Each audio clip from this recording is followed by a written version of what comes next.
Team Turbo Blaze here with a really fun tournament review. We're going to be watching, it looks like Fire versus Metal right now. We got Spence and it looks like John.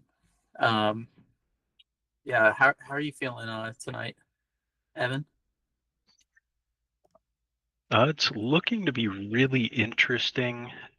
Just trying to pull up the full meta analysis here, but it looks like a lot of water. So that could be cool to see what types of different decks are being made out of the same type. Sure. And while we're getting set up, everybody, just bear with me for just a second. With these live tournaments, it's a little bit tougher because I can't really hold the players up.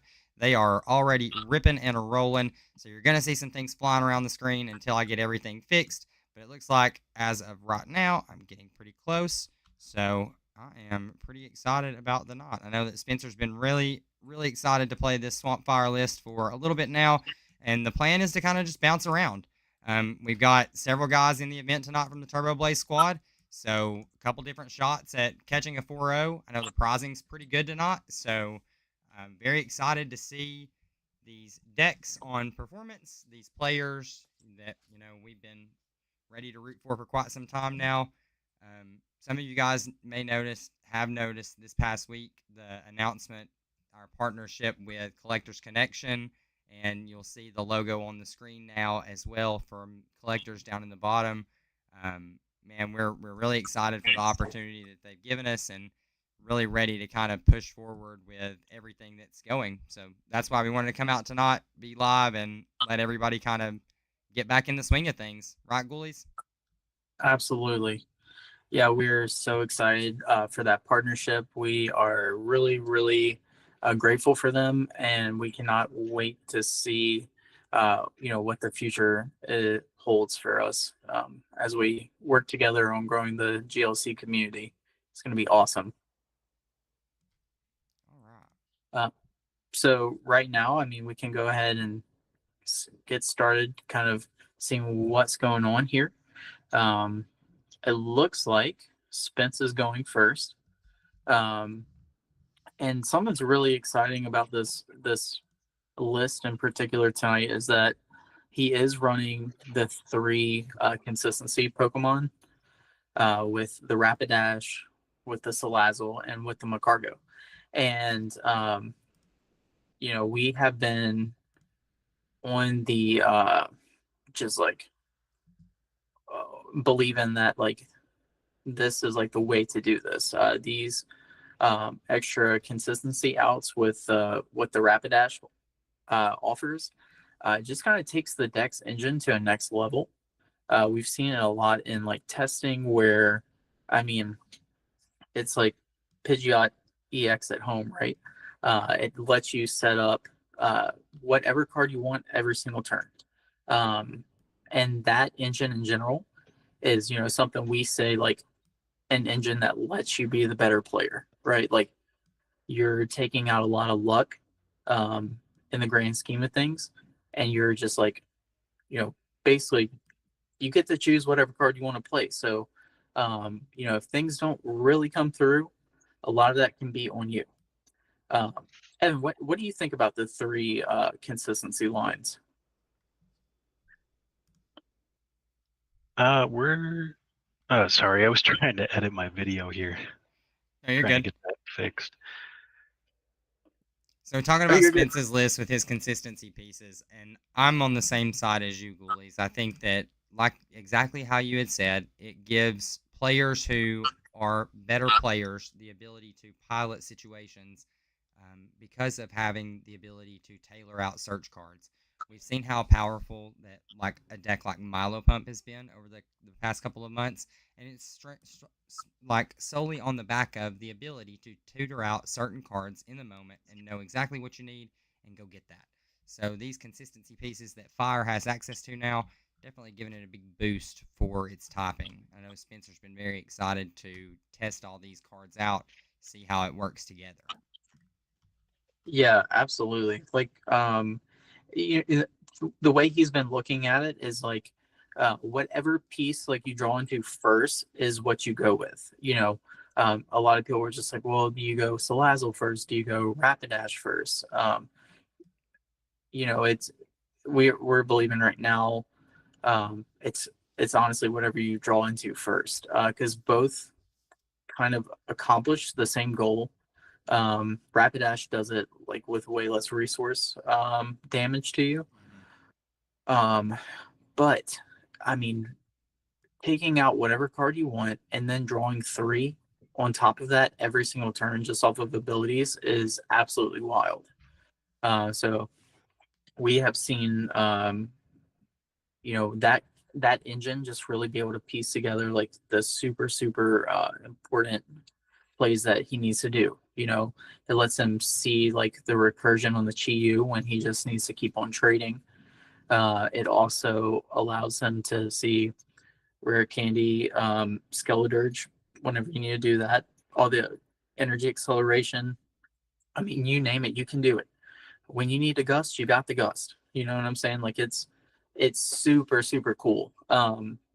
We were actually talking today about Fire's main holdup, and it's just the fact that it's still probably lacking like a broken attacker, right? Like because they have solid attackers. Like Fire is, has slowly over like the past couple sets been getting some backup. We got the Chi-Yu as a good retaliate. We got the gouging fire, which hits like a very solid number for 3. And even Dirge hits like a tank. It's kind of like a big boss kind of Pokemon. But and then even Ninetales. Ninetales is also what Swamp Fire is running right now, and kind of the same thing that we see with Raging Bolt, right? Like with the ability to just pick apart an opponent's board, especially like with Ninetales doing damage counters. Like most basic bench barrier, I think all basic bench barrier loses to that. Like it doesn't block it. So both Rapska and Machop, I forget which one it is. Machoke can stop it, but like again, you're looking at the ability to just pressure your opponent's resource with that Ninetales. Turn 2, combined with Lost City, I mean that's enough to just win you games right there. Right. Yeah. So Spence looks like he is fully in gear here. We've got a bench of 4 and a Pokemon with 2 energy on it in the active. I can't tell what that is, Ghoulies. Gouging Fire on the bench. Volcanion. Yeah, Volcanion. Okay, so Yep. Volcanion start. And it's powered up now with that welder. Yeah. Yeah, Spence is cooking right now. And you know what? I'm not going to lie. If I'm John, I would probably be a little hot myself, saying that I hit fire round 1. Right. I'm playing with a 1 fire list. 7 waters in the room. There's actually 2 fire in the room. I believe Kyle is on his fire spread deck as well. Yep. 2 fire, 7 water. Yeah. Yep. So let's see. I mean, again, Spence is just putting this pressure on. Let's see where, what John is wanting to do. He's got the Zamazenta, so like a great retaliate option. It looks like there's only 1 energy on him attached at the moment, right? Yes, sir. So we're looking for counter energy to be able to take a retaliate, and then we're just setting up that board. And you know what? I'm not gonna lie though, he is getting there, right? So we're seeing the Metang. Hopefully we can get a few more evolutions in play. It looks like the Bronzong got knocked out a little bit earlier, or the Bronzor, sorry, excuse me. Here we go, it's coming back. Nope, we're just gonna attachment. So John's list doesn't have access to counter energy, so just 10 basic metal energies. He's gonna have to hit it off a Metal Maker, and that would have been the case there. Well, Metal Maker only attaches to the bench, is that correct? No, Metal Maker's any metal Pokemon. Anywhere. Okay. Yep. So we just need to hit 1 here. Yep. And let's there see. We go. There we do. Very nice. We find the one for their return KO here. Yep.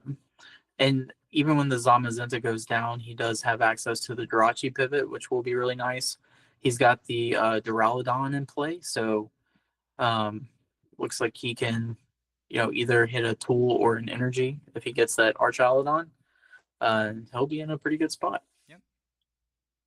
Yeah, definitely stabilizing after Spence taking the early 2 prize cards, the early aggression with this Volcanion, with its Flare Mhm. Starter attack, and then into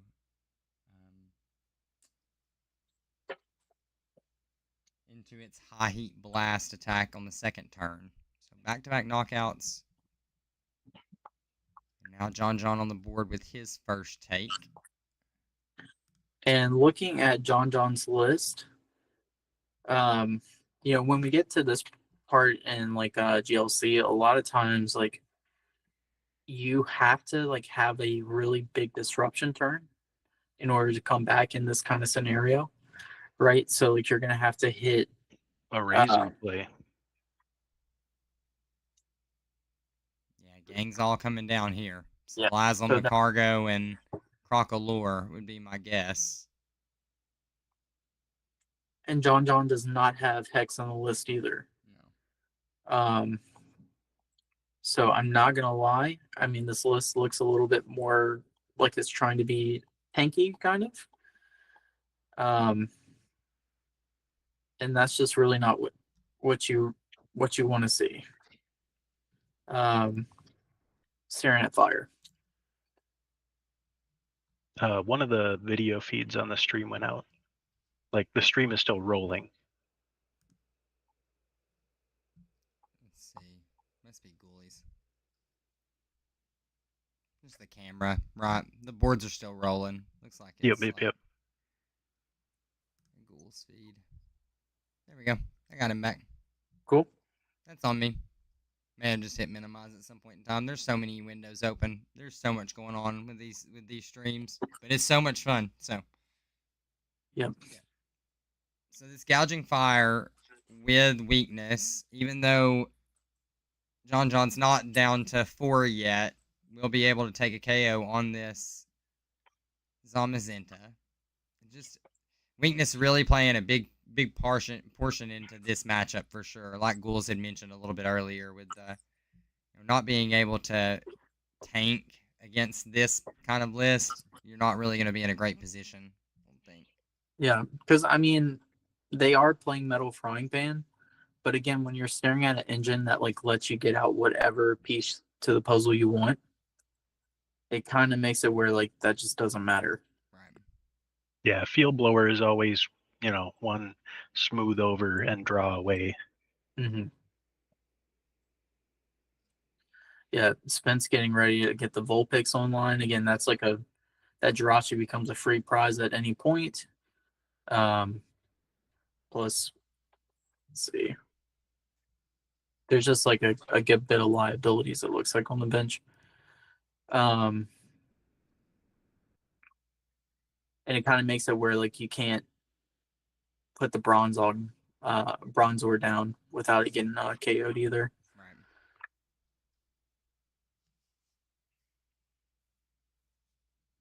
And he's thinning deck, and he's making the right play of, even if everything seems like it's all in your favor, even though like if you're very far ahead, it is always worth it to be going for the consistency plays and like, watching your back by thinning stuff like Battle VIP Pass or evolutions that you've skipped via Rare Candy. Never letting your guard down.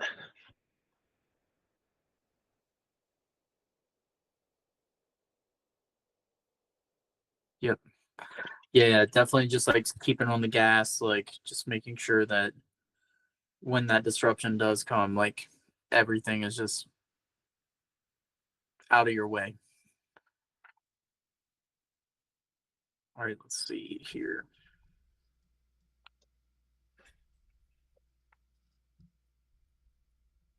So we got the skateboard on the Jirachi. We'd love to see that. And of the 14 players, 7 matches going on right now, nobody in the clubhouse just yet with a win. Still about 30 minutes left in the round. I do have a timer on screen tonight. It's a little bit off. I didn't get it quite started exactly when round 1 started, but give or take a minute. So we'll be pretty close to knowing when this first game's wrapped up.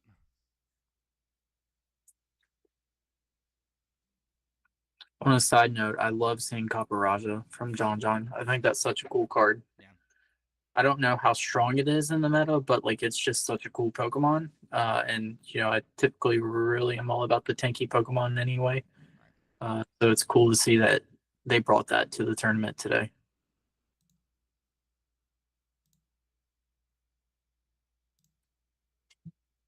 Also, like just from a typing standpoint, I really, really, really love Jirachi for metal. It's such a incredible, like low to the ground consistency piece. I ended up playing against the great Count Sligo last night in our async match, and I value it so much that I lost owned it turn 1 as soon as I could. Nice. Yeah, that card is such a threat.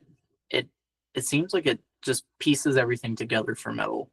I don't typically play metal, but I know anytime I'm playing against it, it just feels like they get there. And they because of how great of a dig that Jirachi is able to, enable to do.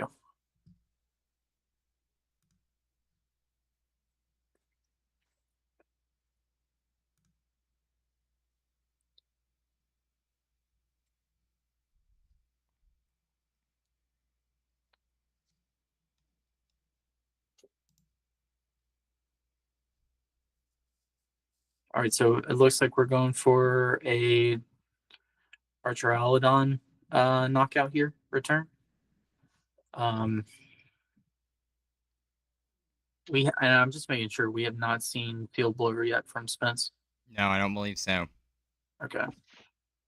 Also, Logan, you did text me that. I don't know if you meant to.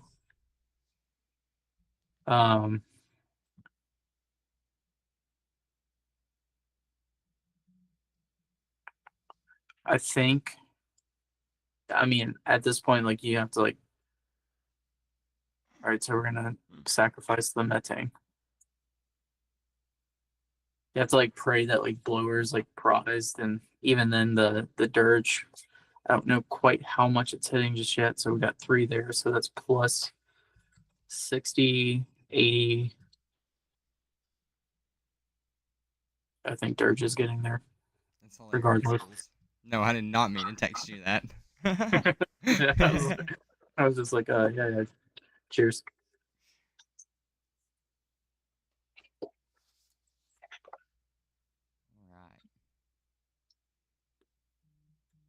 Yeah, I mean, Spencer Baton's board is just, it's here. Yeah. And you're really seeing just like the strength. Obviously, the weakness matchup there is unfortunate. But Spence is kind of shown how consistent the deck is, right? Like, and how nuts this engine is. And he's just keeping pressure up, is what the deck does, right? We found that, like, with the 3, it just clearly puts you exactly where you want to be every single turn. And the only kind of weird situations I think that you get in with Swampfire is like if you fall behind on the prize race, like fairly, like maybe like 2 behind. Sometimes it can be hard just to like come back. Make a comeback. Because like the Dirge is like sick, right? But like I mean, you even see it there with the Magma Basin dropping down to 160 instead of 180. 180 is like kind of tanky. Like some decks are struggling to hit that number right now. And so like you can take advantage of that. I can check right now. I was gonna say I don't know if he's still running the Luxscape, but earlier like versions of the list was running the Luxscape and the special fire energy that increase his health by 20, but I know that we did cut that. So I don't see either in this list. yeah. Yeah. Yeah, muscle band is huge, like for math right now, and it looks like he is opting for fighting Fury belt over that. Mm-hmm. Which, I mean, that makes sense. Like, it's a medical, right?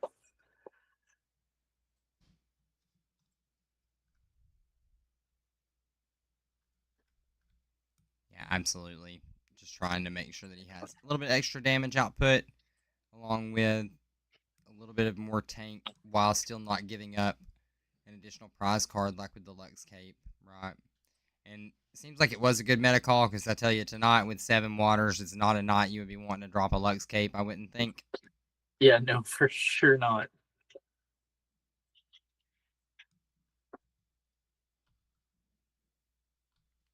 So we will see if this consistency can power him through some rougher matchups, because I imagine that we'll be seeing it. Even if he gets through this one, there's no chance that all these waters go shut out. Yeah. There's And I also think, a very wide array of different water decks tonight. Really? Okay. What are you seeing, Evan? We've got 2 Palafin. We've got 2 Milo Pump, which is like a Hydro Pump variant that we've been working with as a team that uses the melodic that can grab any 1 card out of discard when you evolve. There's also 1 Hydro Pump. There's 1 Free Water, which is running a bunch of stadiums so that you can attack with Cast Form. Also running the Lost Zone engine to be able to attack with Cramorant. And then iPod Shark, one of my locals, he is running his water cycle deck with Quagsire so that he can kind of just pump water energy onto the bench and move it around as he pleases. Nice. Okay. yeah, very nice. It does look like we have a result already. Couple. Looks It looks like, like. yeah, it's Spooky beats Georgie. Looks like, yep, it looks like it's Spooky's on Milo Pump, and Georgie was also playing water. So, wonder if it's the free water list.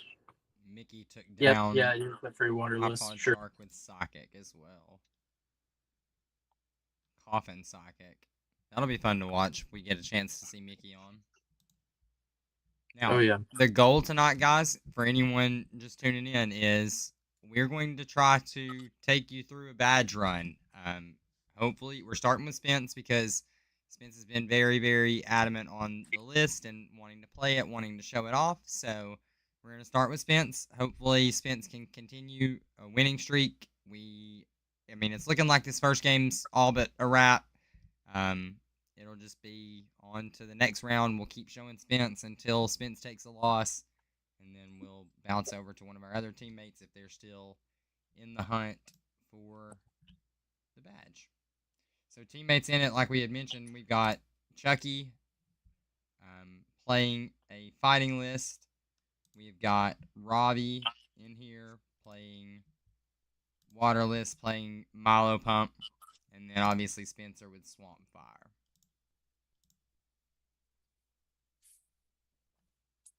Pretty cool. What? Okay, there's like he's under Wonk Daddy. Oh, very nice. So he's playing. I did not look at Chucky's game plan moving into this first, but it's very fun. So like the Rockets, is he running both? Okay, so he's not running any of the triple energies to even attack with the Tyranitar. Yeah. That's something like we've flirted around Sandstream. the idea with. Yeah, Mhm. I mean, because honestly, like it's not the worst attack. Like No. you could take some pretty big knockouts with that thing. You just preemptively.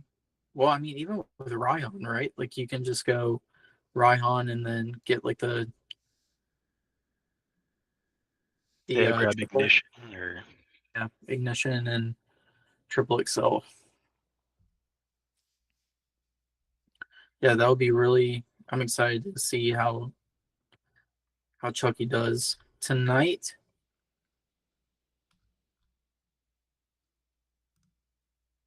It would be pretty. I'm not gonna lie. It'd be pretty funny if Spence goes in and wins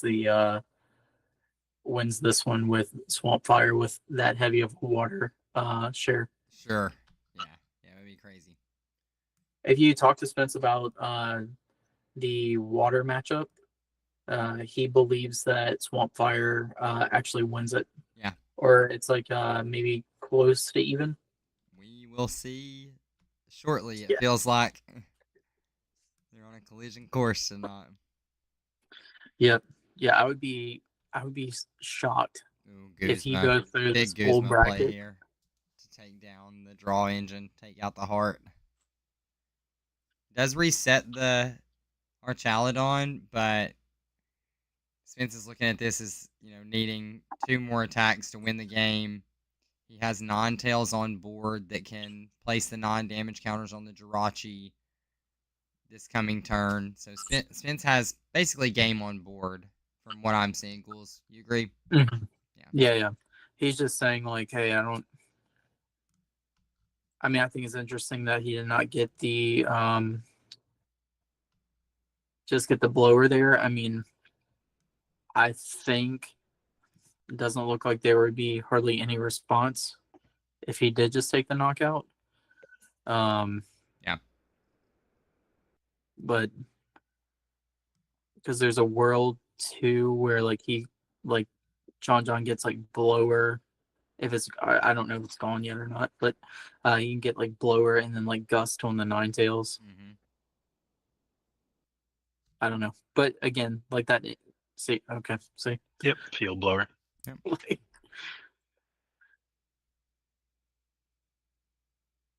and then I don't know. Let me see if he plays scoop up. That could be kind of nasty, especially if Spence doesn't have access to that blower. But I don't know. I mean, he's in a really, really strong spot. Because John's still at 4 prizes. Yeah. John is running scoop up net. Okay. Well, that would be the win con.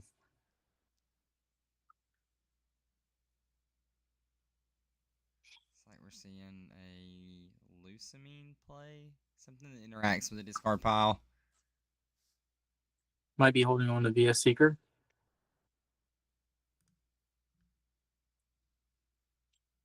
Yeah, I don't know. Also, I don't know if Muscle Band's gone either, but I think Muscle Band is another out to the one hit this drop. Yep, there goes the scoop up net. Told you. Oh boy.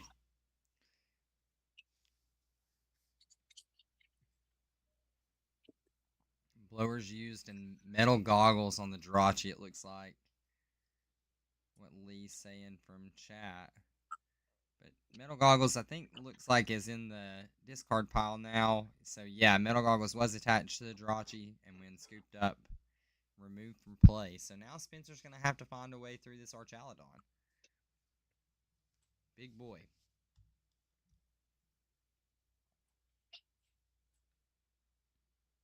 Yep. Natural 180 HP with... What's attached to it? Ghoulies, anything? It has the frying pan. Yeah, I can't see. It's just a little bit off the screen there. So if he has like blacksmith in hand, and then if he can just get the field blower, that would be game. Yeah, and so there we see, I think that was the blacksmith versus seeker for blacksmith or welder. Yeah, versus seeker for blacksmith. And just a pass. Interesting. Or the non-tail dance. Go ahead and put the non-damage counters on the Archaludon now. Yep. I'm curious. I mean, did he use blower already? Maybe. Or is it maybe it's the last literally prize. There's the last prize? Always a possibility, right? That's crazy. That's wild. Especially if it. This is fine though, right? Because I mean, you're still asking him to have to take knockouts. If you move the non-tails is just going to continue to put the non-damage counters over the course of multiple turns here. It's going to pan out. As John still has 3 prize cards to take. and this lone Archaludon in the active. Yeah, Anything else that he brings back is just at the mercy of being one hit by these fire Pokemon. Oh, no. That's goofy. Uh-oh. Does he have the gust too? He has Guzma in hand from last turn when he Lusamine. Yeah, he's about to. Spence is Getting punished that's hard, the huh? Oh, Well, the Archaludon can attack this turn, correct? Oh yeah. Yeah. That's what it yeah, is. that's right. I always forget about that. Yeah. So without another bench That's a very Pokemon good down, call. but now we have pulled out an evolution Pokemon with the Erazu, so still nothing on the bench. Looks like it'll probably just be a pass. Yeah, back over to Spence. And now we still have a little bit to work through here. And he has the whole engine on board, so he has access to any card in his deck. So Blower obviously either is gone or is the last prize.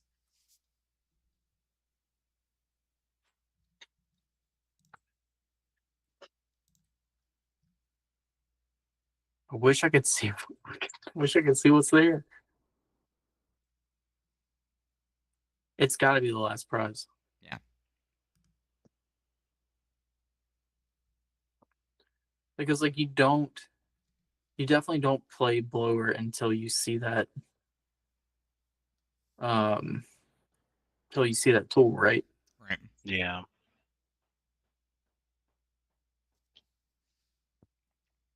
Yeah, especially in an open list format, Spence knowing everything that he has access to.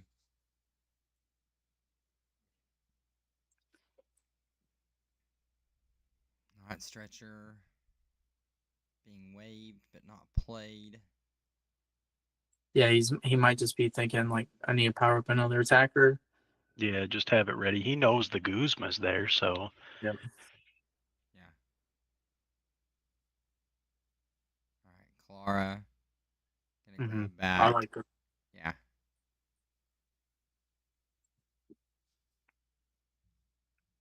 Here we go. I would love to see him have a stadium bump too, if possible. Yeah, he hasn't been doing the smooth over from what I've been noticing here. There we go. Right. Spencer Baton heard that. Yeah, anytime I'm like, I think Spencer should do this, and then he just does it, and it's like, oh. He definitely job, had an Spencer. idea of what he wanted there because that was a very quick, Yeah. smooth over. Yep. And to see it immediately, so.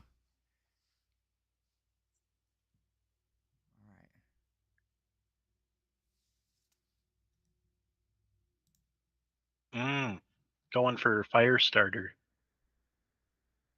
No? I mean, maybe that or just cashing in on Flarebringer. Flarebringer would do 100 damage to this Archaludon. It's only doing 50 because of the. Oh, yeah. Take away takes away the weakness. Yep. Yep.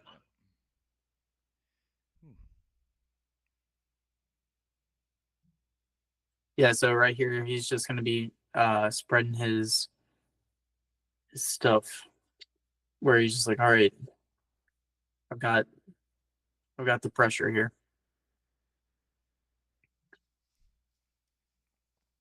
I mean, and then if you're John, I think you definitely want to knock out the Gouger. Man. Right. And now Spence has got all the energy out of the discard pile, so not going to be able to even Flarebringer. There's the roast reveal, though. Okay. There we go. He is very thin in deck. Okay, so if he's able to get into Field Blower Muscle Band, if he has those. There's Muscle Band. There's no way that gotta be that last. there's no way that Field Blower's in this deck and has not been taken the whole time. Yeah. And he's just taking the damage. He's just taking the 70 damage here. Minus 30, 40 damage. Ugh. Crystal Cave gonna heal most of that right off. This is pretty crazy. Not looking good. Yep. Yep. Oh, he's not even doing the 70 damage because it reduces by 30. Yeah, so that's he's what I was only saying, doing, like 40, right? Yeah. You have to think that that was a huge misplay on the gust earlier, and so Spence like just directly hidden into this thing when he had the chance. Yeah.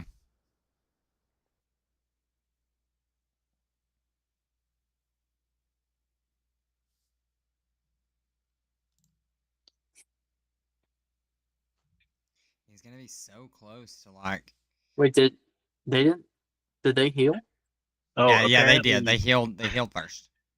Okay, all right. Lee's listening to us, and apparently he used the field blower a while ago, and we just haven't been looking at chat. All right.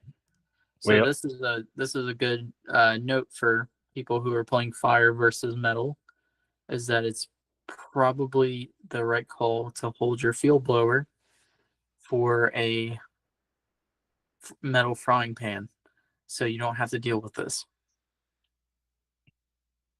But this should be a knockout, right? oh yeah. Yeah, more than enough.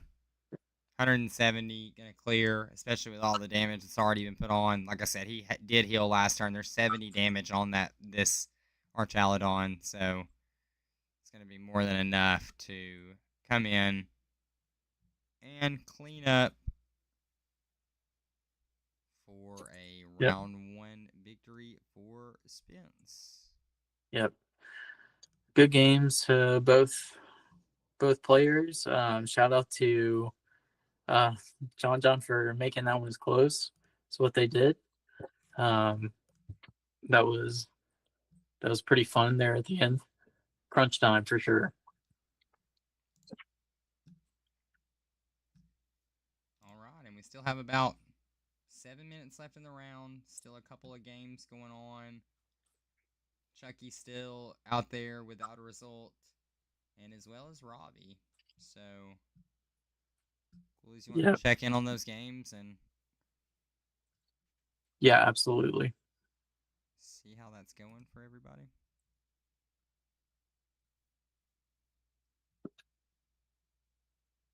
All right, so got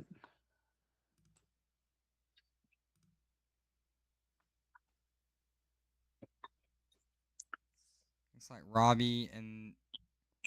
Robbie's game just finished up.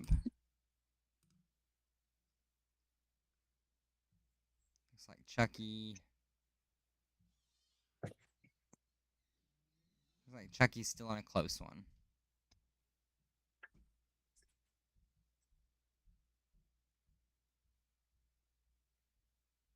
Let's see. Yep, I'm slowly getting there. I can do a little bit of magic here too. We've got Chucky's game up now.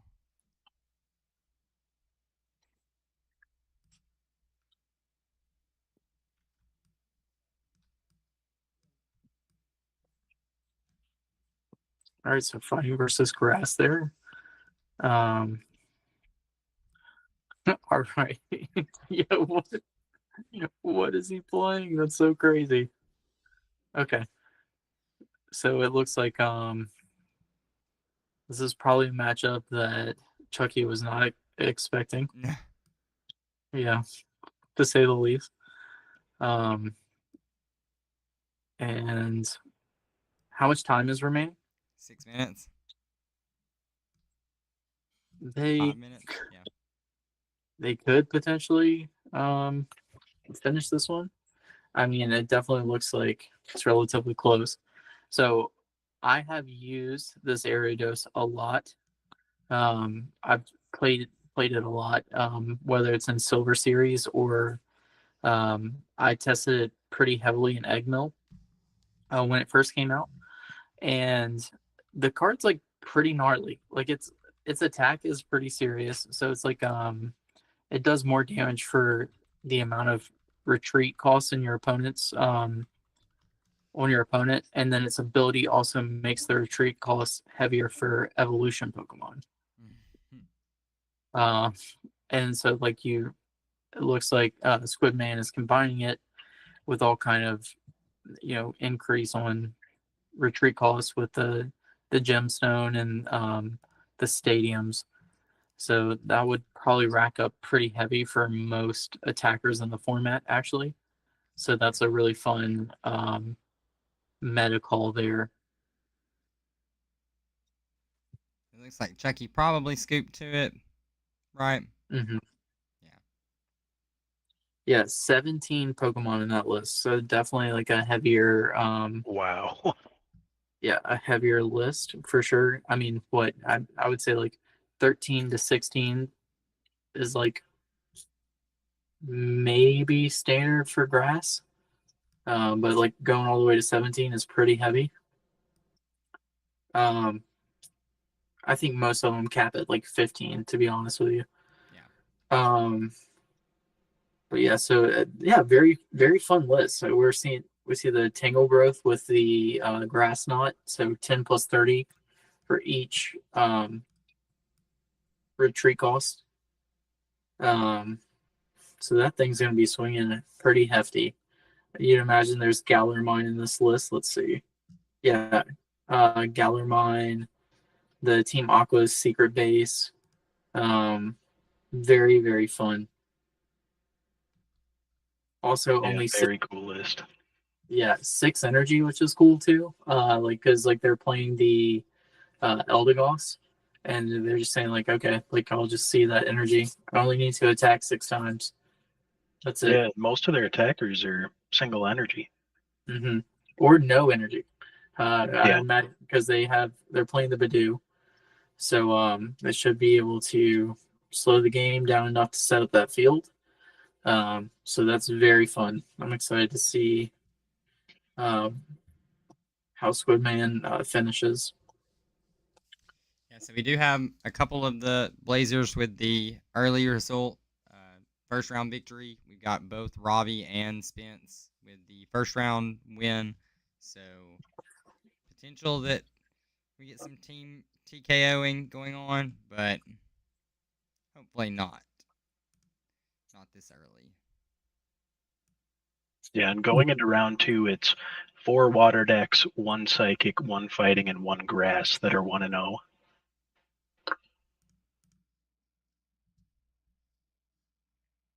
And in between the rounds, guys may have to turn the cameras off as when Ghouls hops out of a table, it kind of turns everything a little weirdly. So, but for the next round, I've got Ghouls and Evan keyed up for the commentary on the next round. So I will get everything fixed in the background and chime in when you guys see me to need to fill.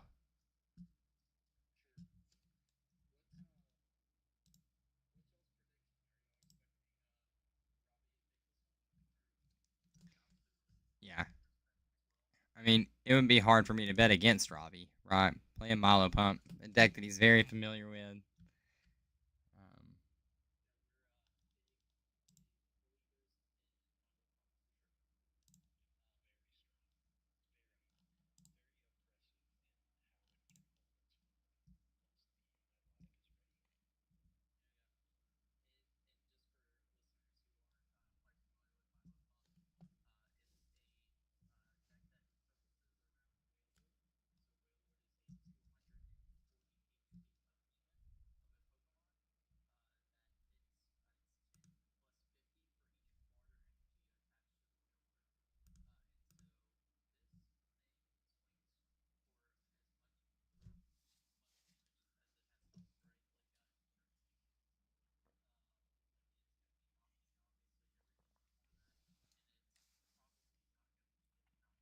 Right.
Oh my gosh. That's insane. That's insane. All right. What table is it? Cool.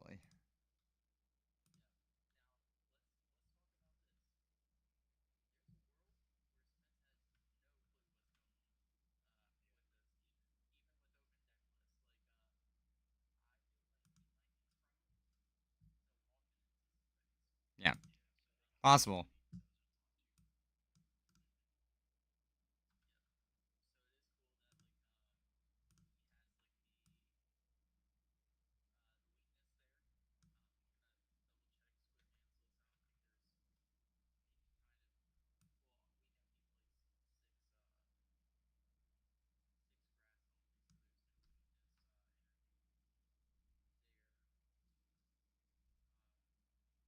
Yeah, so I think also the item lock is going to be interesting too.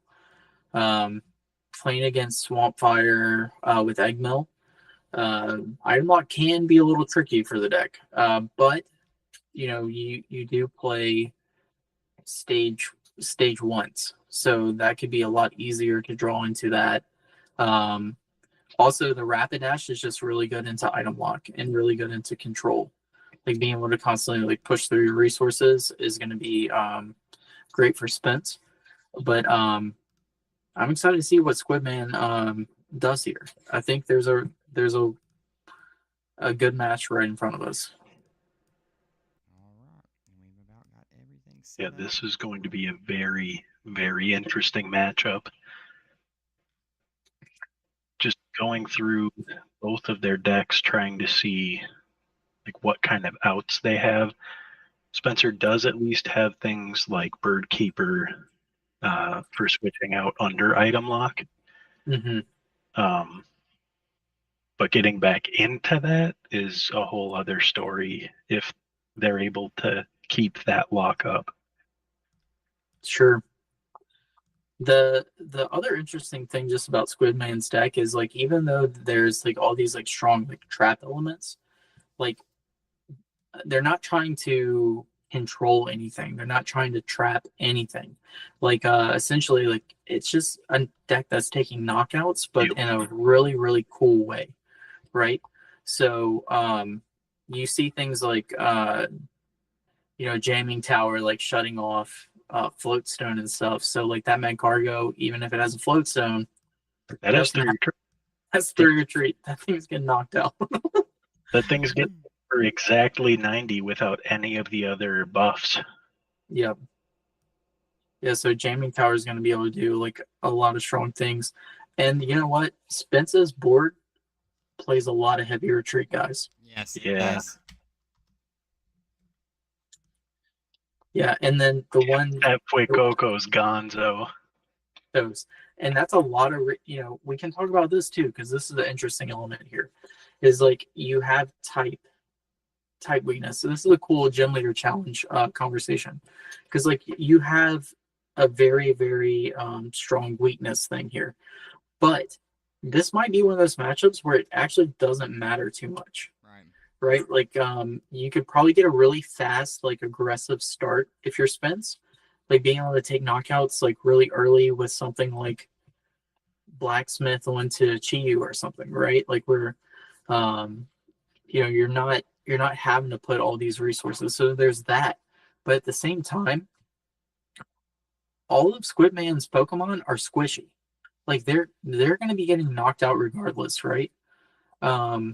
I mean, maybe the Tango growth would. It only has 148 HP, so that's probably would get knocked out anyway.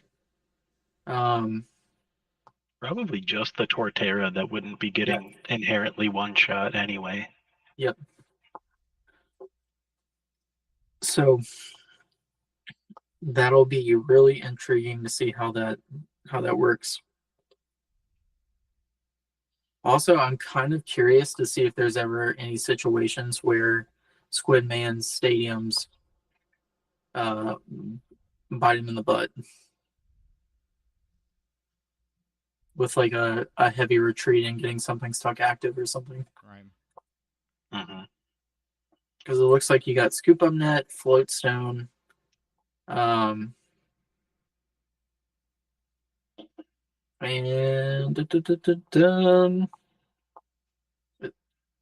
Escape Rope. If Spencer's going second, there's a few things he could do here. Like if he's able to get like an early Lost City play and just mess up either of those two supports. Mm-hmm.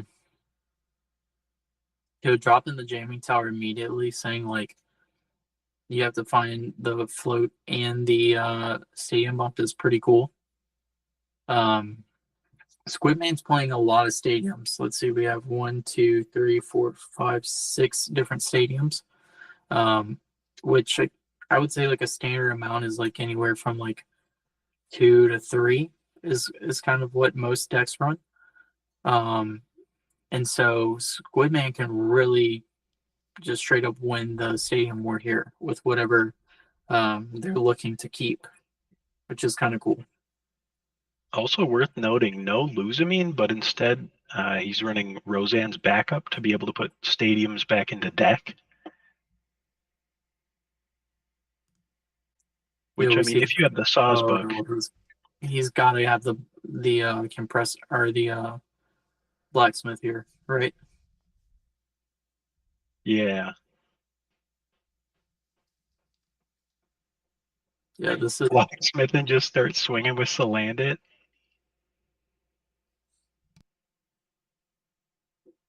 Oh? No, he's just going for it. He's calling for it. Naming and claiming it. Fails the pokey gear.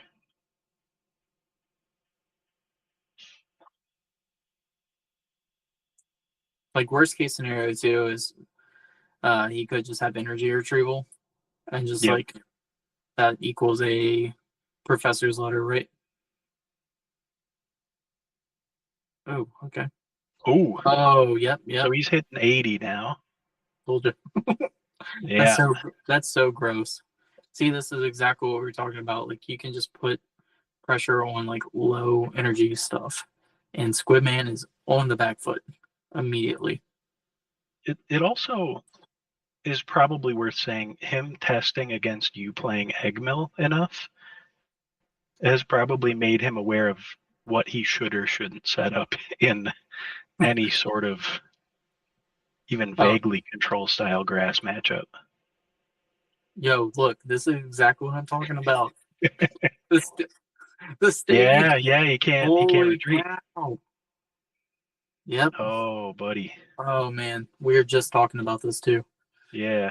No, you called it to a T. Yeah. At what point does it bite him? Hello, right now. That you hate to see that if you're Squidman, but I understand. Sorry, I understand why they played it. So you have draw 4. Kofu is also a very controversial card. I love him. I think he's great. Kofu. Oh yeah. See, I don't hate Kofu, but there's always like specific decks that I think could utilize it probably better than others. Yeah. I think if you're very like specific tool heavy, like if you're running TMs that like you're trying to use later kind of thing, or even like heavy on specific special energy that you want to save, it can be big. What a bad spot to be in. Did not get the stadium bump. So that's absolutely wild because right here this could have been a item lock, let me set up kind of play. Yeah. So it's devastating. But I will, going back to what you said earlier, I 100% put him on blast when it comes to playing against control, and he can be hard-headed when it comes to that kind of stuff, but he is a student of the game, so he is going to learn from his mistakes. We talk about it all the time.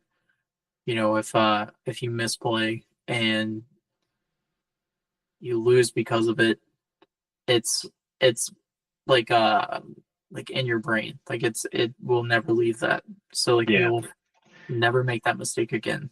Yeah, always a learning opportunity, always additional muscle memory of like, hey, last time I put this down in this matchup, I hated myself. Like, Yeah. I mean, I've been probably like the biggest card to me that I've been burnt on. Why attach the float if you're gonna get knocked out? does he have escape? I do not think so. Because even then, it's like it's out of hand. But what? He's I, just banking on Spence not having another energy. oh, holy cow. Okay. I did not see that, did you? Obviously we didn't see that.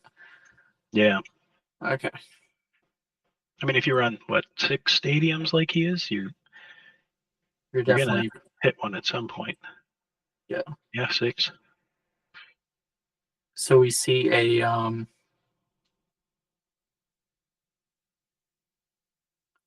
yeah, I'm actually proud of him for not using the field blower there, but oh, I think he had evolution incense in hand, right? Did you see that? So Spence. Yeah. Yeah, he was item locked. Well, he You're wasn't. saying the turn before. Yeah. Yeah. So that he's probably really wishing that he had that. Bug catching set is also another card that even in most grass decks we don't see that often. What's your take on that card? I know whenever it came out for me personally, I was pretty excited about it, and then I wasn't very happy with my results with testing. But it's a card that I think still has potential on the right list. Yeah, I had tried running it for a bit in double hit grass, just because there's so many Pokemon in the list, and it was kind of hit or miss. I ended up cutting it for Professor's Letter and just like I'd like to have it as like a guaranteed energy as opposed to like maybe hitting an energy in a Pokemon. Sure, yeah. So a lot of the time in grass, like I'm usually able to find the Pokemon. Like there's a lot of Pokemon search inherently. Yep, as a type for sure. It's probably the best Pokemon search type in the game. Yeah, I mean you got Grotle as a minimum, like in most decks. Nest Ball and then Nest Ball, yep. Turf Field. You have access to Turf Field. You have access to Netball, its own ball. Yep. I might have said Nest Ball right there, but I definitely meant knew what you meant. That's totally my bad. Yep. Yeah, it's a shame as much as I play grass, I say that every time. I mean, grass does get access to Nest Ball too, Ghouls, you know. No, other decks don't. We're actually banning it from the format for every other type. I'm fine with that. Yeah. Yeah. No, not with this new grass stadium coming out. No, we cannot do that. Yeah, if we get into that conversation, we're gonna forget there's a tournament. I think that we're gonna probably do a set release possibly next week. That's like an idea. So right here, another interesting thing with the game. I actually kind of would really have liked to see a energy attachment somewhere else besides the Torterra, the Grotle, because he had no other evolutions in play. Yeah. And so, like, Heracross, I think would have made a little bit more sense there, right? I think there's a world where, see, Gouger has 2 retreat costs, if I remember correctly. Yep, 2 retreat. So there's a world if he hits the right stadiums, then he could have taken a knockout if he had the energy there too. If Spence were to get into Lost City right now, though, and just fully get rid of like the grass support, that would be. It'd be filthy. I like how he's even attaching, like getting ready to attack with Salazzle. Yep. I think that's really, really cool. That that hollow is so sick.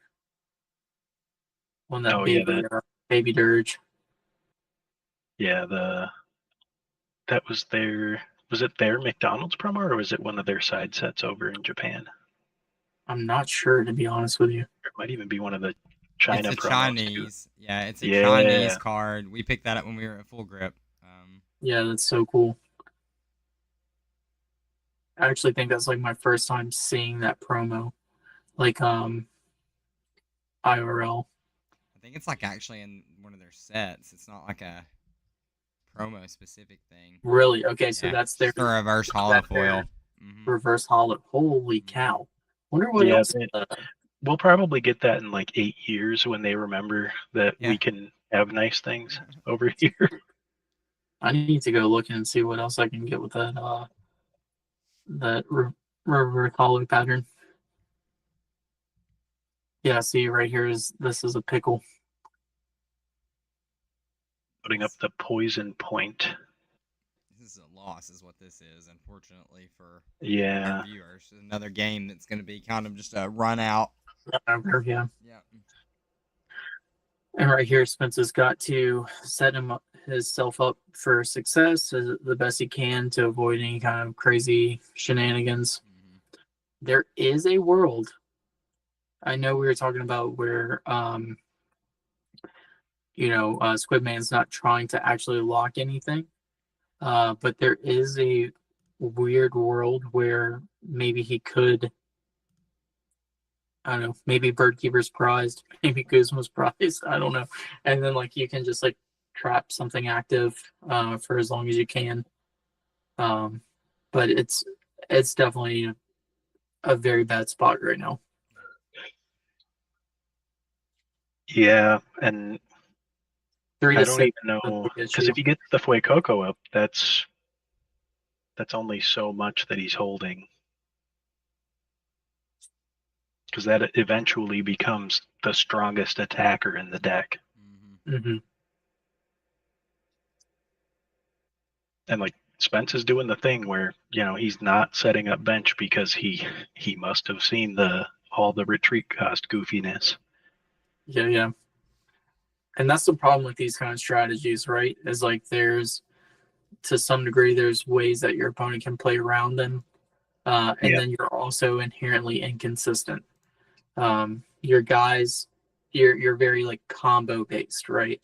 And grass, unfortunately, is not the best at pulling off combos, right? Like they might have arguably some of the best combos that you can have in the game, right? Like we love our jump fluff, we love all the crazy stuff we can do with that.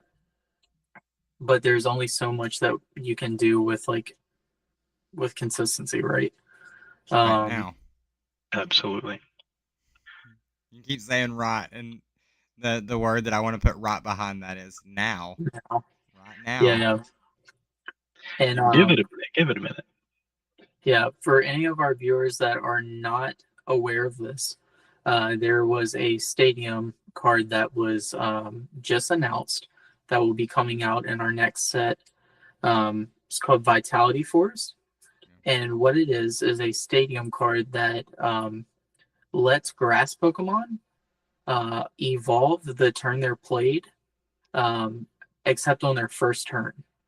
So what this means is that in Pokemon, your evolution ruling is that you can have a Pokemon down for a turn, and then on your next turn, it can evolve. And then rinse and repeat if it's a stage 2. But this stadium just says you can go frig off. That doesn't matter. We're going to come in hot like on the same turn. So like if you could go Bulbasaur into Ivysaur into Venusaur all in one turn, which is game breaking. Like the combos that can come out of that are just insane. Grass is already has, like we were discussing before, has the best Pokemon search in the game. So some of these combos that you can imagine probably can come true. So it's a really, really, really, personally for me as a grass enjoyer, It's something I'm really excited to see and excited to play. And let's just face it, like grass has fallen significantly in like where it used to be. It went from being a tier 1 deck to like now it's hardly ever played. And not on any Um, problem of its own, just on the back of all these other tops starting to get really strong cards printed for them that really bust them out of the shell where grass was in terms of the power level. But grass has always been a very fun deck to pilot, and mhm. it's always fun to get out your stuff. Being able to search and tutor stuff out, like I was saying earlier, is one of the most busted, parts of any card game is being able to tutor cards. So grass does that exact thing as well. Yeah.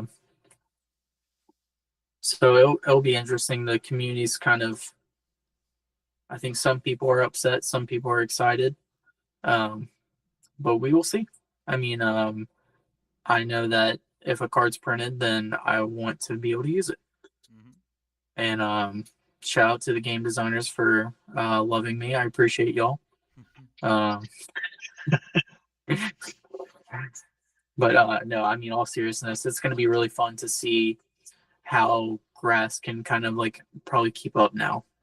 Prior, kind of at this point, you can make the argument that Eggmill really was like the only like viable grass deck at this point.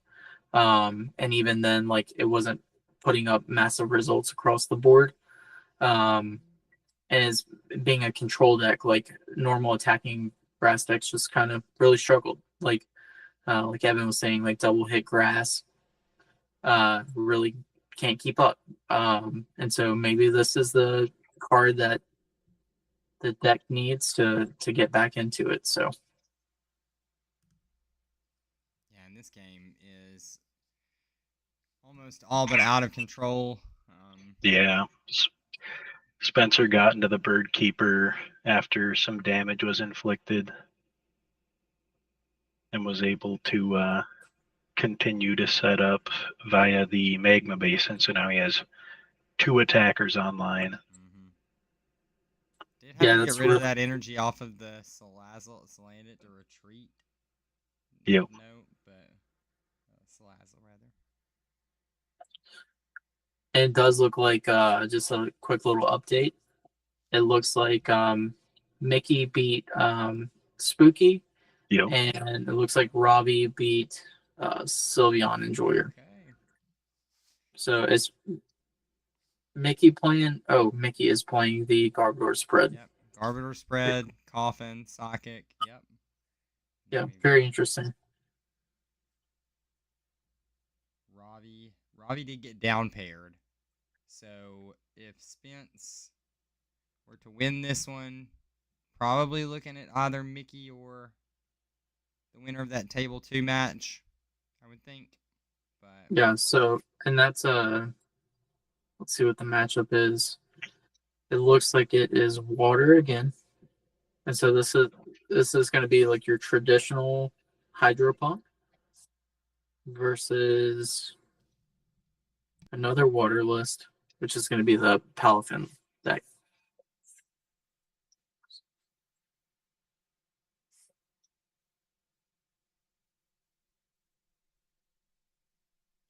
Yeah, I feel like the Mickey like Spooky match would have been really fun to watch. It was over pretty quickly.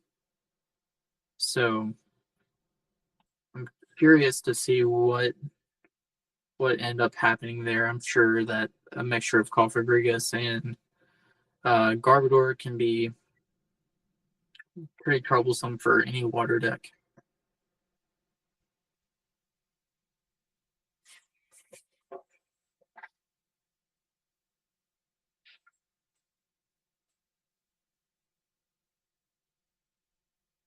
See, so he's doing 110 there. So he is taking knockout this turn.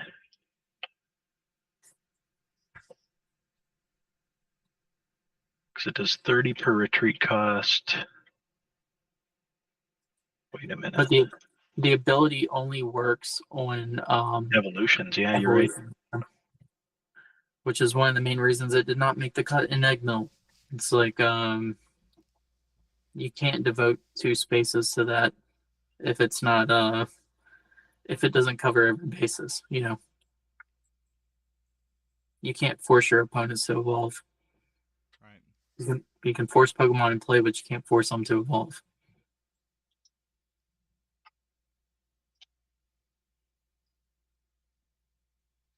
Well, no, he's doing 90. Oh yeah, so he's 10 short, ain't he? No. Gouging Fire is 130, so he is taking knockout with the muscle band because it's 10 plus 30 per retreat cost. Gouger has 4 already on it. Yep. Yeah, so it's perfect. It's like 90 exactly.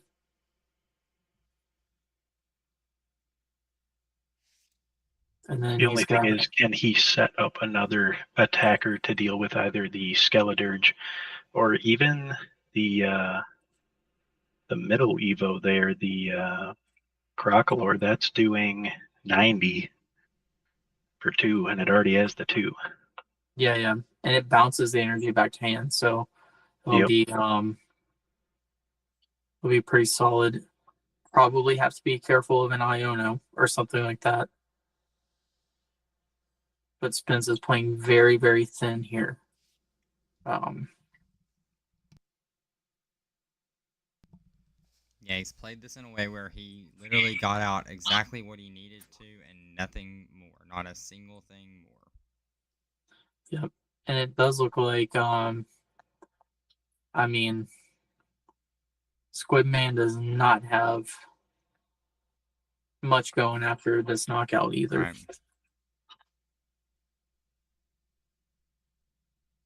Cool. So we see the Yep. GU, or aka the Chowiwi, as what Spence likes to call it. Mm-hmm. Yeah, Oh having yeah. that second attacker on board, that's the nail in the coffin right there. Mm-hmm.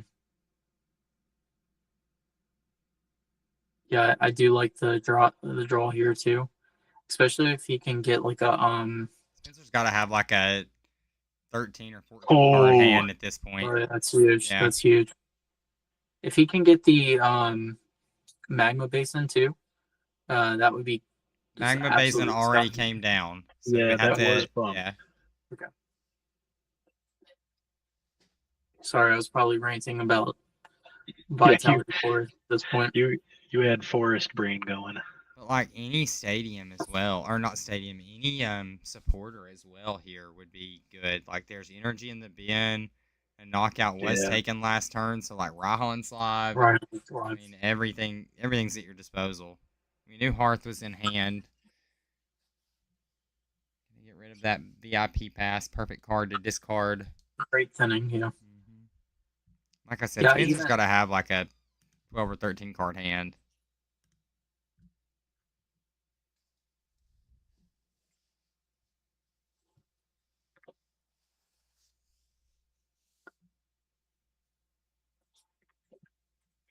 I wonder if that's him specifically not grabbing other energy off of it just to make sure if he does get Iono'd that he might hit into something.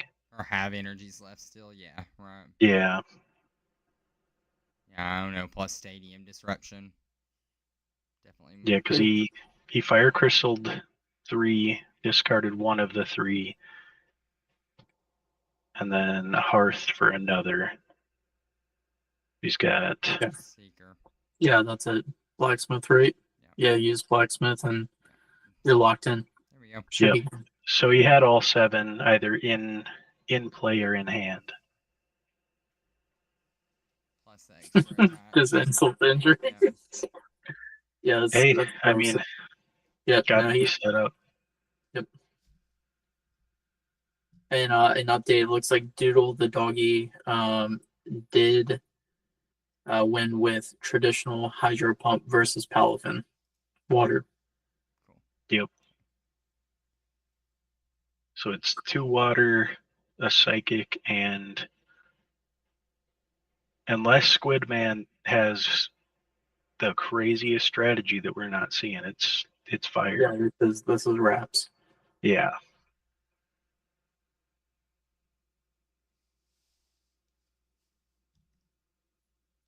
Yeah, because there's no removing weakness. No way to stop this, really, at all. The instant, if you do take a knockout, if there's even a way to take a knockout. Yeah. Yeah. Skeletor just huge. It's crazy.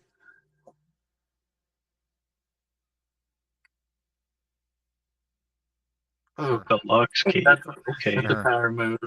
Power move. Go down style.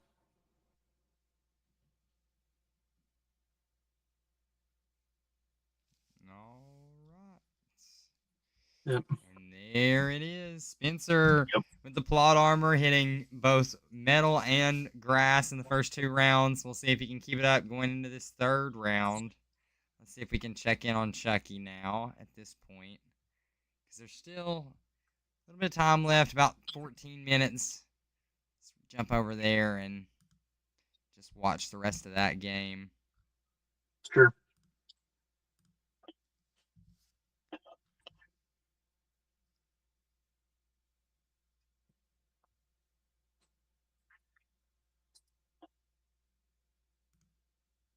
All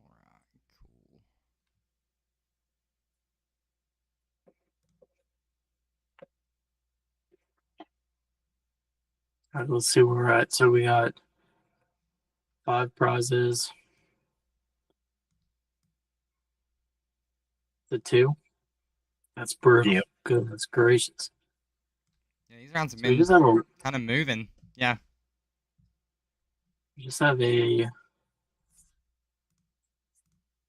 So we got the traditional water here. Now let's see something. I mean, okay. This is the water cycle with Quagsire. Ah, okay. And there's Blastoise. Yep.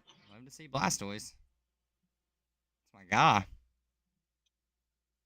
There's a world where this could get bad for Chucky. Mm-hmm. If we can get an attack off here, so he's going to need. Another. Wait, what was that? Looking for these energies, right? Gonna have to have a Yeah. lot of energies. He needs 5 total. Mm-hmm. Yep. It's a big ask, and there's no artillery on board or any Inteleon, so I don't know how many cards are in hand, but I would imagine you're not getting there. Yeah, I think we're just coming in on this, so we have no clue how we got here. But I can tell you right now that Shark definitely wants to be getting 3 more energy in play and playing Iono.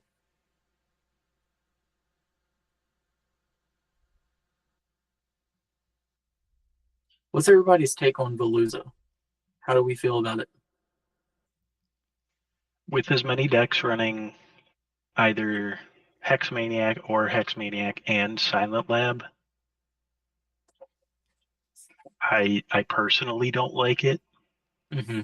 I agree. I feel like if it's like one of your major strategies to like keep water on the board, it's kind of iffy. I agree. I agree with that. I agree with that take exactly. Like in the format that we live in right now, where Silent Lab is pretty present, you do not want that to be the major way that energy shifts back.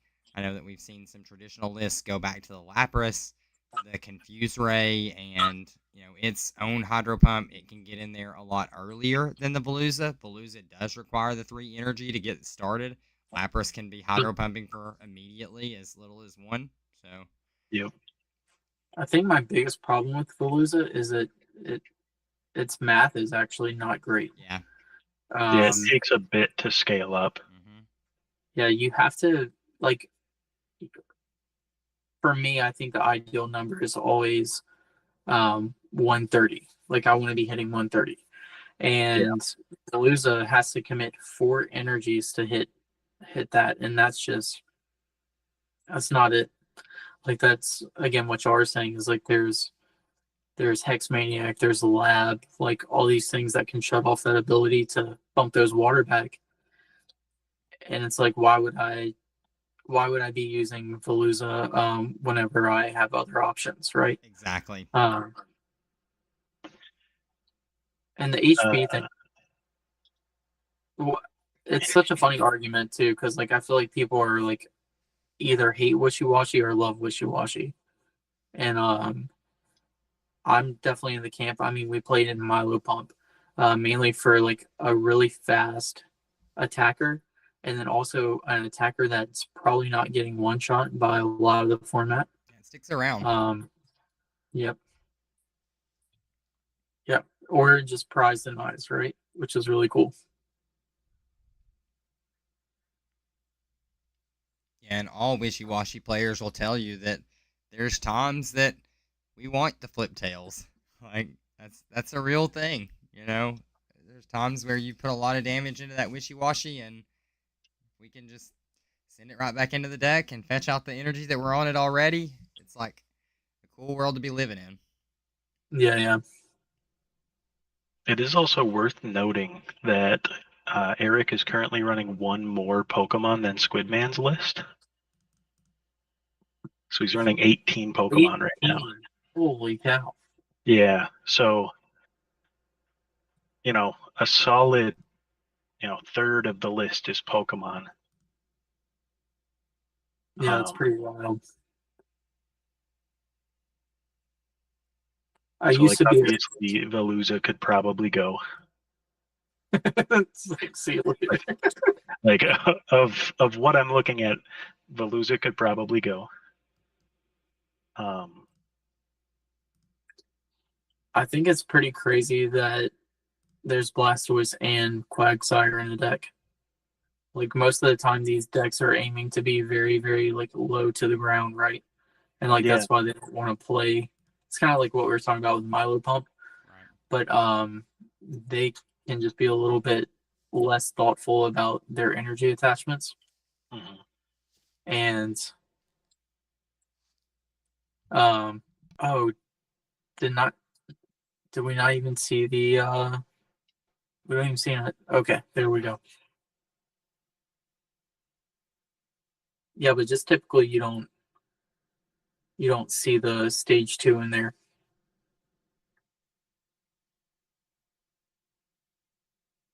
I will say that I have not had a lot of experience playing with Quagsire. It feels like it has like a pretty dedicated like few players that do like it. I enjoy it quite a bit. I know he had previously talked about removing Octillery because a lot of the time, like it felt like he was able to get into things better when he wasn't clogging the bench with a draw support. And I know like a lot of my locals have tried testing the same or similar list. And everybody, I haven't tested it myself yet, but everybody there is saying that Octillery is probably what they would cut. And it's a very interesting play style because a lot of it is the Quagsire is aiming to make it so that you can repeatedly Kyogre without having to like, move it off of active to get it like powered up with the Frostmoth. Very, very early Kyogre snipe forward. I do wish that they'd play stuff like Lost City if like, the goal is rushing into that Kyogre. Because like if you're able to snipe something extremely important and put it in the loss zone, like that's huge. Yeah, That's, yeah. it's one of the mindsets of the Ninetales in Spencer's list. Yeah, exactly. It's just like you have to get a lot of pieces to the puzzle. I'm not gonna lie, the idea of taking out a draw engine is very interesting. Yeah.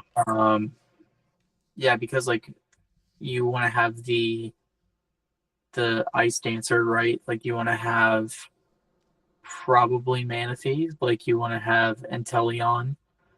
There's so many pieces like that you need to like make that like function.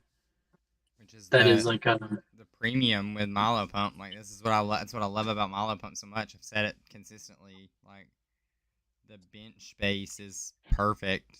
You know, in normal hydro pump lists, you really like struggle to find how many Pokemon are going to be down at one point in time. Something's always getting left out, and Mm-hmm.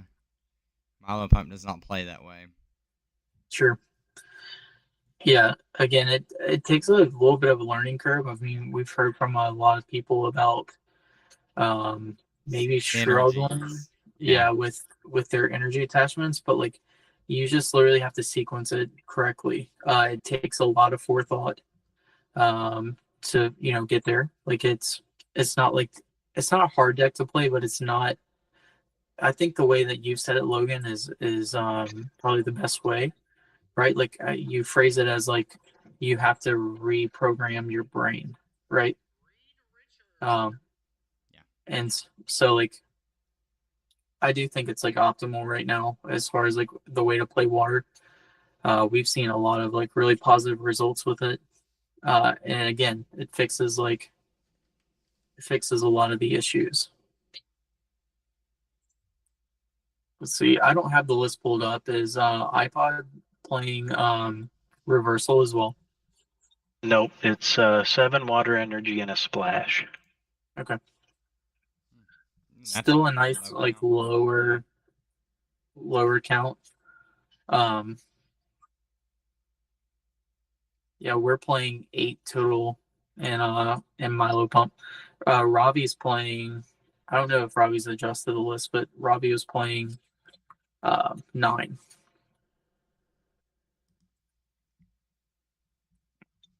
You know, Yeah, and that's still I just want fairly to low say for real any quick hydro pump to the list. 15 of you guys that are hanging out with us right now, like, thanks for choosing to spend your Sunday night with us. Like, it's a blessing to be here doing this. Speaking from both Evan and Ghouls, I just looked out right Thank you. there and saw 15 in the chat, so I wanted to make note Yeah, of it's that. Like, wild. yeah, Thank y'all. Appreciate y'all.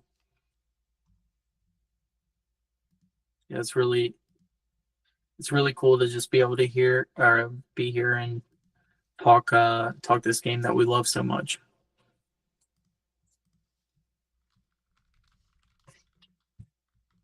And it definitely looks like.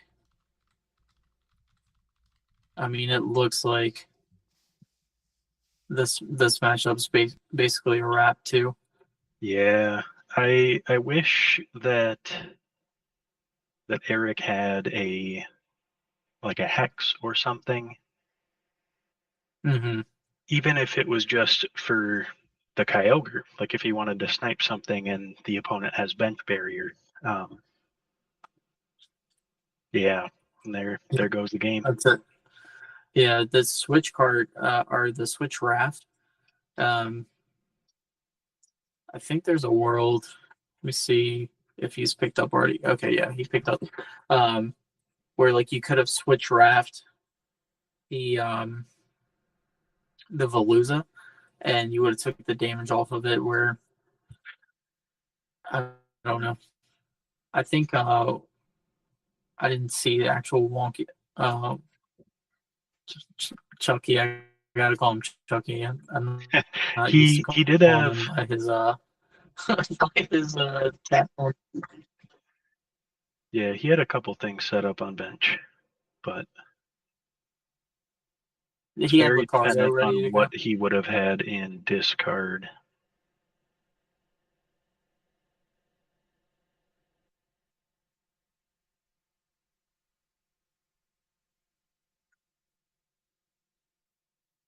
Huh. Yeah, it's a really interesting list. I'm sad we didn't get to see the Tyranitar there. That could have been really fun.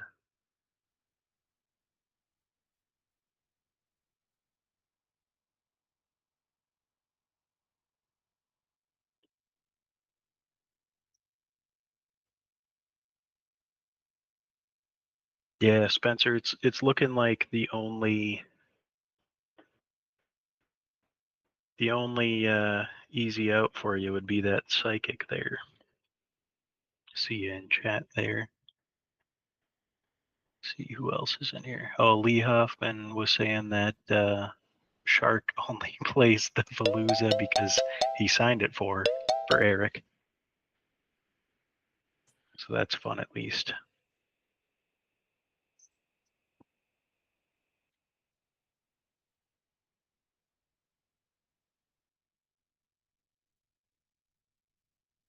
Oh, did we lose Ghouls?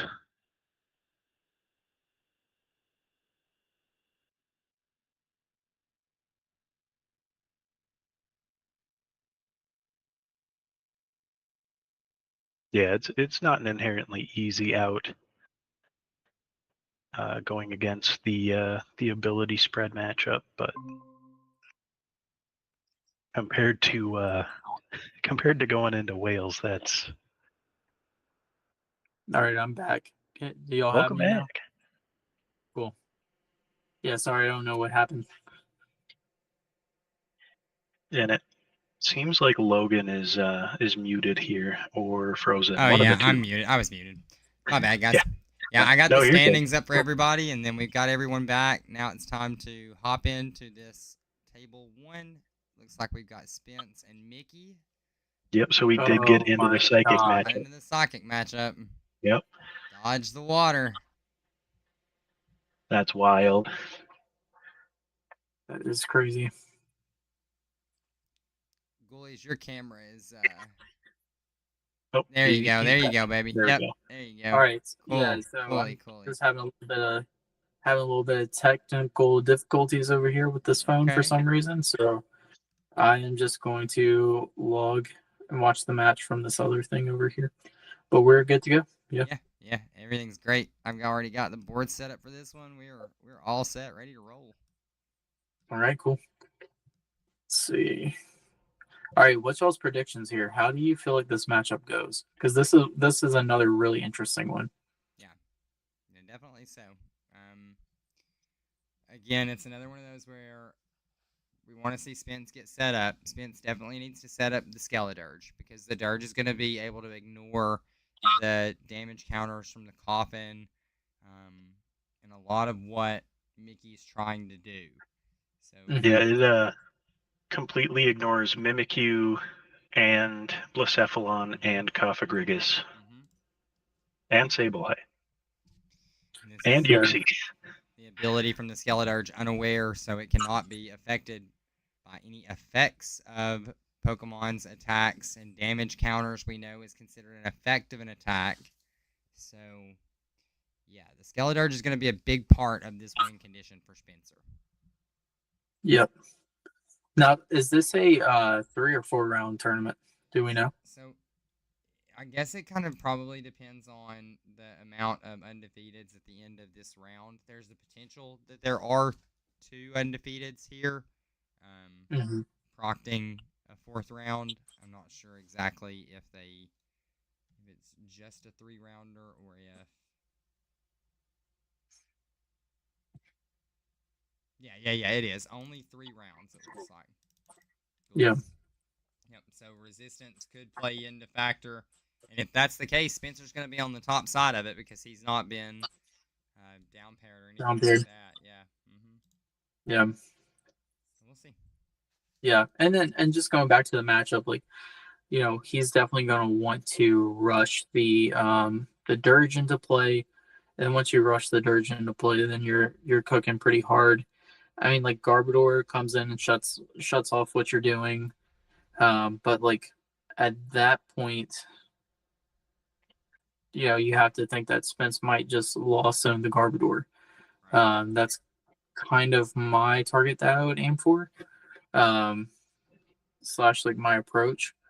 But it just might take, to be honest with y'all, it might just take like one turn of like Blacephalon, and then you have to worry about the Nihilego. And then Wildfet is always also a threat too.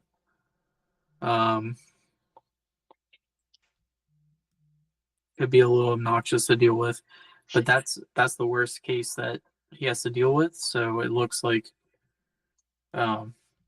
he'd be cooking otherwise. And Mickey just went Uxie pass, right? Yeah. So do we have a donk? Oh yeah, that could be huge. Mm-hmm. Did he search out the Volcanion? Or I don't know. he had to have, I was looking at list comparisons here, trying to see what we should be watching out for. And then almost missed the entire game, right? That's kind of funny in Gym Yeah, Leader Challenge how that can happen. It can just be mhm. like, yeah. There's a lot of motion happening at all times here. yeah. really Yeah. interesting that he discarded the croc. I mean, we were just talking about how important it is to get that dirge into play.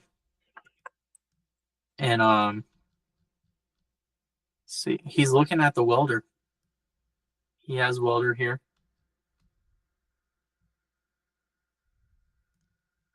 I'm not gonna lie, I don't mind the welder play. And then just mainly retreat. Oh, bird keeper. Bird keeper. Okay. Okay. Yeah, that's still great. You get the flare starter. Yep. And you are just putting some pressure on. How long do you think we'll hear about this run, guys? Every day for the next week or two. I hope so, yeah. I'm gonna be like, hey, remember when you dodged all that water? Like I can't Yeah. wait to Dodged just- 7 water players. Plot Yeah. armor. That's wild. It's pretty crazy. Now that I'm being not said, we've seen the deck do and exactly what it wants to do, game in and game Every out. game. So yeah, yeah, I'm not knocking him. I mean, like it's been consistent, right? Like you can't just consistently beat these decks if you're it doesn't matter what matchup you're playing. exactly. Ooh, having to use the Dimension Valley as a stadium bump is rough. Jeez. Yep. That is very unfortunate. And just a Cynthia too. Like I mean, like if he doesn't hit anything, it's kind of scary. This is one of the issues I have with Garbodor in general, right? Because like I've been working on a Garbodor lock deck, Yep. and the problem it features Bayonet, and the problem with it is like the early game can just be slower, and like yeah, what you're doing at the end of the day is like absolutely busted, but it doesn't matter. And it okay, yep. So we're seeing a game. It doesn't really matter at the end of the day because of um, like it time. Like you can't finish things in time, and Yeah. and so we're kind of seeing, or I'm curious if Mickey can kind of solve that with like all these like low energy attackers too, and like being able to put like the pressure on. Yeah, like put the pressure on, like while being able to use such a powerful ability in Garbodor. Um, but it's such a double-edged sword not to have like in Gym Leader Challenge all your consistency cards that those that Psychic is known to have. And we do see the spell tag, which is really, really strong. That's gonna really put Spence in a bad spot if he has to hit into that. It is worth noting no coffin set up on bench. Yep. And I kind of don't care for the fact that he benched the cast form. That kind of feels like a huge liability in this matchup. Yeah, the Chi-Yu that he's grabbing right now definitely would have been a decent bit better. Yeah. Revenge attacker, lower attack cost, higher health. Mm-hmm. It also does not get bought by Coffin. Yep. Yup. Also, it's kind of interesting. I mean, we can talk about the dynamic of Mickey's deck too, with Garbodor and running Cofagrigus. Yeah. kind of stepping on your own toes a little. Mm-hmm. Yeah, and so for our viewers who might not be familiar, the Cofagrigus has an extremely powerful attack for holy Oh, oh, uh-oh. wait, there's no way we have a gust here, right? And D Valley's Well, how many stadiums does Mickey play in? Just two? yeah, both stadiums are down. Holy cow. But I Not think only are both stadiums down, but he's only running Bursting Balloon as a way to temporary ability lock. He isn't running Gigantic Bomb. yeah, He also is not running Shopping Center to be able to get out of his own ability lock. that's what I was just looking at. Yeah, yeah. So going off of that, like one of the things I was just trying to get to is that Yep. so like what Mickey's trying to do is Mickey is playing a spread deck, right? So that means he's going to be like hitting all the Pokemon in play for like a little bit of damage here, here and there, over and over and over again every turn. So like most of the attackers, correct me if I'm wrong, are going to be spreading for 2 damage counters, which equals 20 damage. But Cofagrigus is absolutely, I mean, I would argue is the strongest spread Pokemon. Like that combined with probably Electivire is a little bit better. Yeah, I mean, since Kyogre got banned, Oh yeah, it is RIP. the scariest. Yeah, yeah, AD to all your opponent's Pokemon, which was crazy. Um, yeah, but so the Cofagrigus hits every Pokemon in play that has an ability for 6 damage counters, which is a lot. And you can see Spence like has a decent amount of abilities in play right now. But with the inclusion of Garbodor shuts off the abilities. So Mickey has to find this, go on this fine line of like, when do I activate Garbatoxin, or like when do I hit with Rule or Law of the Underworld? What's the attack called? Rule of the Underworld, something like that. But Yeah, attack Law with of the Underworld. yeah, which is a cool attack name. It's pretty gnarly. But yeah, but Spence is just putting him on a clock right now with this Lost City. Yeah, because the recursion of attackers is going to be pretty tough for Mickey at this point, I would imagine. Mm-hmm. Now we do see teammates, right? So if he's trying to get that thing out of there, then he has the cards to do it. But also, if he's go ahead. This is an interesting Mimikyu.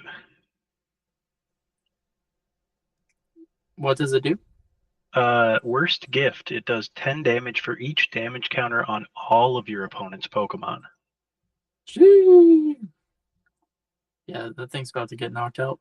Yeah, Is that it just Volcanian's got to say bye-bye. is it just for 1 energy? It is for 2, but he does have access to counter energy, I believe, off the teammates. Yep. Very nice. Very interesting Mimikyu. Yeah, so that thing's going to get returned by the.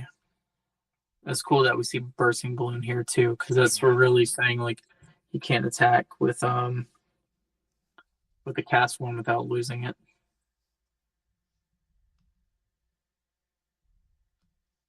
Counter energy on, so takes care of the requirement. Is he? No. Okay. Oh, all right. How do y'all feel about that? I kind of would have rather the You're on the Mimikyu, right? Yeah. yeah. Yeah, Off because the that's going abilities, away now. yes. Yeah, it definitely feels like a waste of a Bursting Balloon. I'm assuming it's just so that it doesn't get lost zoned. Like it's less savory of a choice. Yeah, I mean, I kind of think you just don't care though at this point Yeah, about the Garbodor. Honestly, I mean, you're just because he's gonna also discard the stadium with the attack. yeah. Oh, we got into the Salazzle though.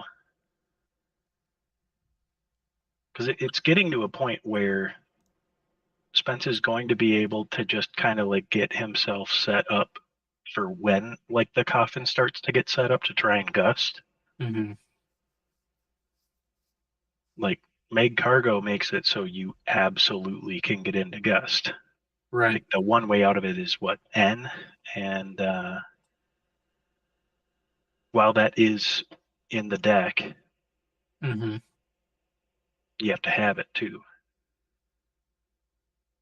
Whoa, power move. Okay, maybe not. Oh, no, Back. well, I kind of like that though, yeah, honestly. because it would live. Mm-hmm. It would live. The bursting balloon gets discarded.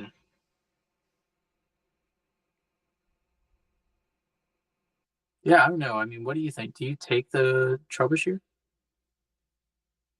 I don't think you take the troubleshooter still.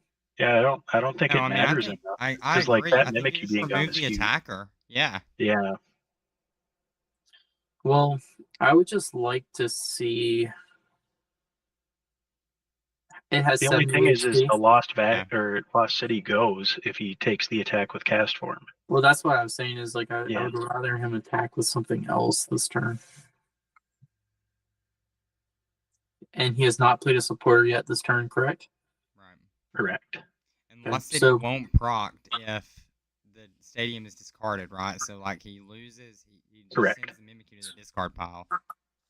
I mean, Blacksmith is still alive, so he could drop like the Gouger. Oh, Mm. I don't like that initially either. I don't know.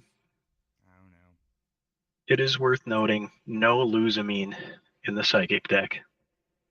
So there's no more Dimension Valley. Valley. Yeah. So once counter energy goes down, he's not going to be able to attack with that Mimikyu anyway. Mm-hmm. Or is Raihan in the list? Yes. It is, yes. Okay. So then, yeah, he can. It's just have to get back into the Mimikyu before the Raihan. Yeah, I really don't like him bumping that stadium. Yeah. And then also, he's If you use it, you're gonna fuel damage, right? yeah, exactly. Like he's literally putting himself in a pretty bad spot. So many energy flying out of this deck right now, though, that I don't know if he's at a point where he cares, but he's gonna have to be careful because if you don't establish the synergy into play, you're gonna really be needing the recovery. You said he plays 7, right? So His 3 on the his cast form, 4 or 5 on board, 1 in the discard pile. Okay. I do think he was trying to get into the Ninetales this turn. Yeah. well, I But think he just put the Ninetales. Then he just benched the Vulpix this turn.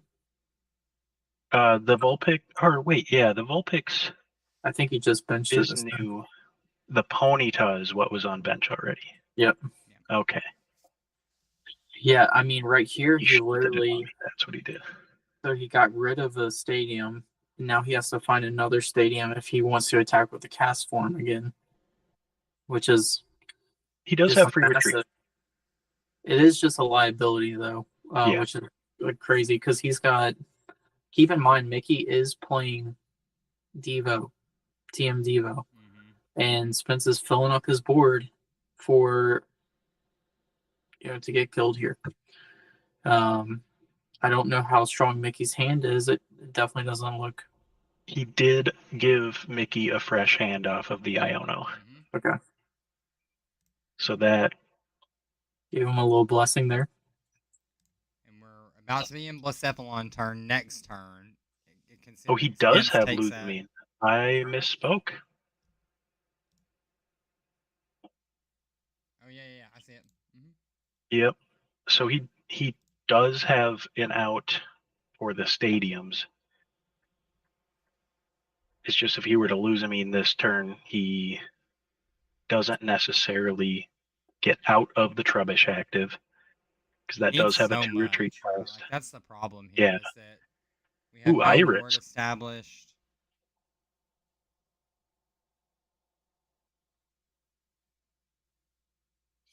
Also, it's pretty interesting that Mickey plays this Trubbish too. Yeah, the acid spray. Yeah, the more like goofy control-esque Trubbish. Yeah, I mean, Trubbish has that. The 60 HP one has that attack that puts the card from the discard pile back on top of your deck. Yeah, any card. Mm-hmm. But again, like in this meta, 60 HP is very controversial. It's a big liability. Mm-hmm. I don't even know if you need Garbodor against Box, though, to be honest. Meloetta? Oh my goodness. Okay. So we got a Guzman in the bin, I'm guessing. Teammates. Yeah. Yeah, you're probably teammating for like Floatstone. Yeah. Probably Floatstone and Garbodor. There you go. Good call, Evan. There's the Garbodor. Floatstone What if in. Floatstone's prized? Prized, What if yeah. he Yeah, so Oh, it's escape escape rope. rope. So yeah, So he still Floatstone doesn't is have prized the ability probably. lock though. I don't see it in this flash. Yeah. And Mickey wouldn't be checking like crazy. Not. Nope, Oh, there it okay, is. okay. Cool. He just skipped over it a couple times. Woo! Yeah, so So we are going to if- see ability lock now. Now, what else does he have in hand? Does he have Lusamine in hand still? Yes. Or no, No, he Iris. skipped that. over the Lusamine to get Iris. Okay. Yep. And can you remind us what Iris does? So Iris, you can only use it if you discard another card from your hand, and once you've done that, you draw cards until you have 6 cards in your hand. So it's kind of similar to like Bibarel or like Octillery and like that draw up to. Mm-hmm. Big staple for us over in the Silver Series. Yep. Yeah. Exactly. Such a great card in that format. Oh, I saw this Meloetta roll some really bad rolls last night at full grip. 2 heads, 20 per. 20 per. Still no coffin on bench. Damage is starting to stack up though. I don't even know if he needs it at this Yeah, point. like I said, Blacephalon next turn with Stadium could be really big. Yeah, honestly, like it does. So he had to pitch. So he pitched the Lusamine to the Irises. I don't like that at all. Like there had to be Ooh, something better. That's The true. field blower. This was the turn to do that too. Yeah. Yeah. And so many tools are discarded, which he does have Eco Arm in deck, or at least in his deck list. Yeah. So he does have the opportunity to get tools back if he wants. Like he could get back into the bursting balloon, the spell tag, float, all of it. What are you going here? What are you going for here, Ghouls? Off this? Well, does he have a draw forward option here? I don't know. You see the Cargo being stacking a card. I don't know if there's a way to draw into it. I know he has a Guzma. Okay, so he's looking at Ninetales. Ooh, yeah. If he were to get the Garbodor stuck in active and just kept swinging. Yeah, I know you have to like get it to bench and back because it can't attack the next turn, but that Ninetales, if it's sniping things on bench while the Garbodor is stuck, that's huge. Yeah, So that is the card that's being odd up here to be stacked. Yeah, it's a the question is if he has like a draw forward. I mean, we can do a quick energy count. He's got 3 on the active, 4 3 on the active, 2 bench, 6 1 in discard. play right now. He has 7 total. Okay, there's the there we go. Not stretcher. Cool. Draw right into that non-tails. But now, do we have the energy to attack? Only one. Right. Oh my goodness, yeah. Except for there wasn't a knockout. Knockout. Nope. Yep, and Mickey gonna stop him.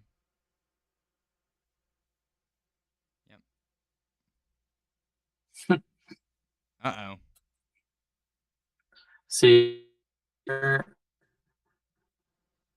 getting rid of that other stadium could be troublesome. Yeah, big. Yeah.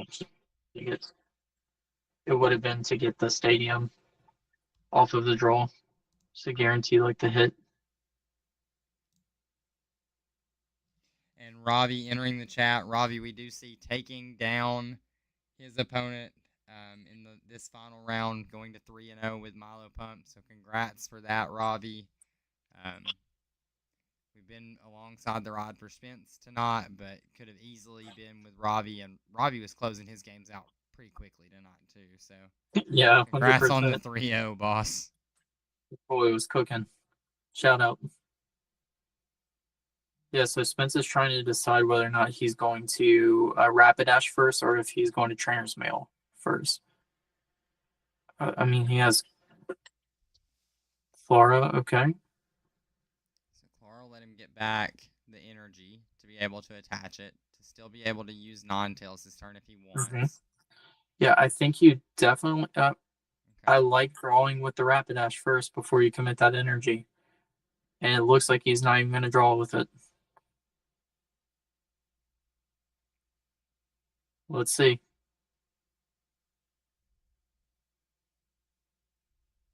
Oh, no. And easy. Okay. Like, kind of intentionally, too. Like, because he... Okay, here we go. I was about to say, because you see him kick all those other abilities, so you know that, like, it shouldn't be something that's an overshot. Yeah, it's important to note here that 10 times out of 10, you always draw with the Rapidash before you retreat. Mm-hmm. And even just attack. to see. Yeah. Yep. Yeah, information is everything in Pokemon. And so having the most information possible before you commit to certain lines is always the best advice that we can give from the team or from any coaching standpoint. Like, you really want to slow down, take your time, make all your game actions, and then start committing to your lines. Oh, no, that's it. That's it. Yep.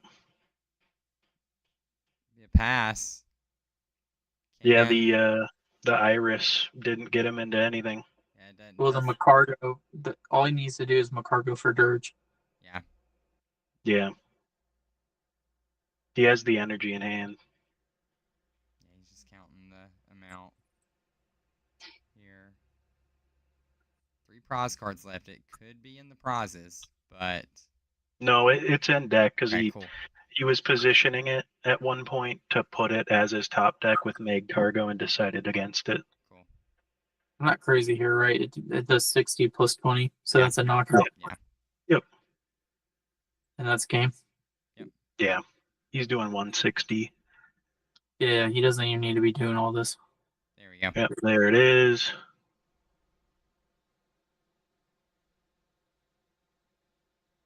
He might just be rubbing it in.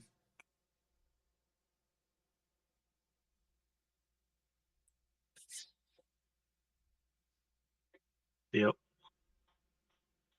Yep, that's going to be it. And Spencer Batten does take down a 3-0. Does take down Mickey and go to 3-0, rather, I should say, on the knot. So 2 TBZ guys at 3-0. It's pretty good. That's yep. There's the boys. Yep. Now, it would be funny to see if it played out. You know, we got Ravi and Spencer both at 3-0. Ravi on Milo Pump, Spencer on Swamp Fire. So, be interesting matchup. But I think that we would favor Milo Pump just on the weakness factor alone. Yeah. Speed, too. Yeah. Right. I think that you just can afford to go wishy-washy in that matchup over and over and over again. If I'm Spence, I'm probably targeting the definitely the Frostmoth. I would definitely target the Frostmoth with Lost City and Ninetales. I know he really likes going for that play with he likes going for the Drizzile against most water, but I think in the Milo matchup, like that's what you do. So you can't just spam again the moth. It Yeah. would be crazy though if Ravi benched or like attached the wash. No, it's not wash. What is it? It's the splash energy like early. Like that would be Mhm. kind of gross. That would be like a strong counterplay to that. We do have Charlie on table 3 still playing. Okay. Yeah, we can hop over there. I'm totally cool with that. Still about 15 minutes left. Yep. Jump over real quick. All right, so we got it's free water, right? No, this is gonna be a Yep. Paladin deck. Oh yeah, Palvin. What?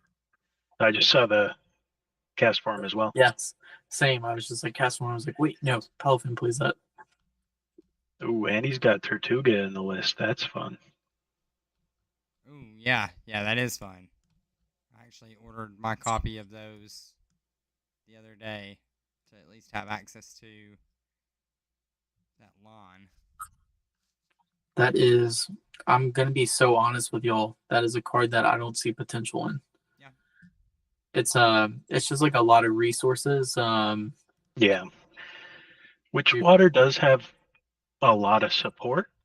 Right. It is worth noting that just trying to get into that for how little it's going to do early.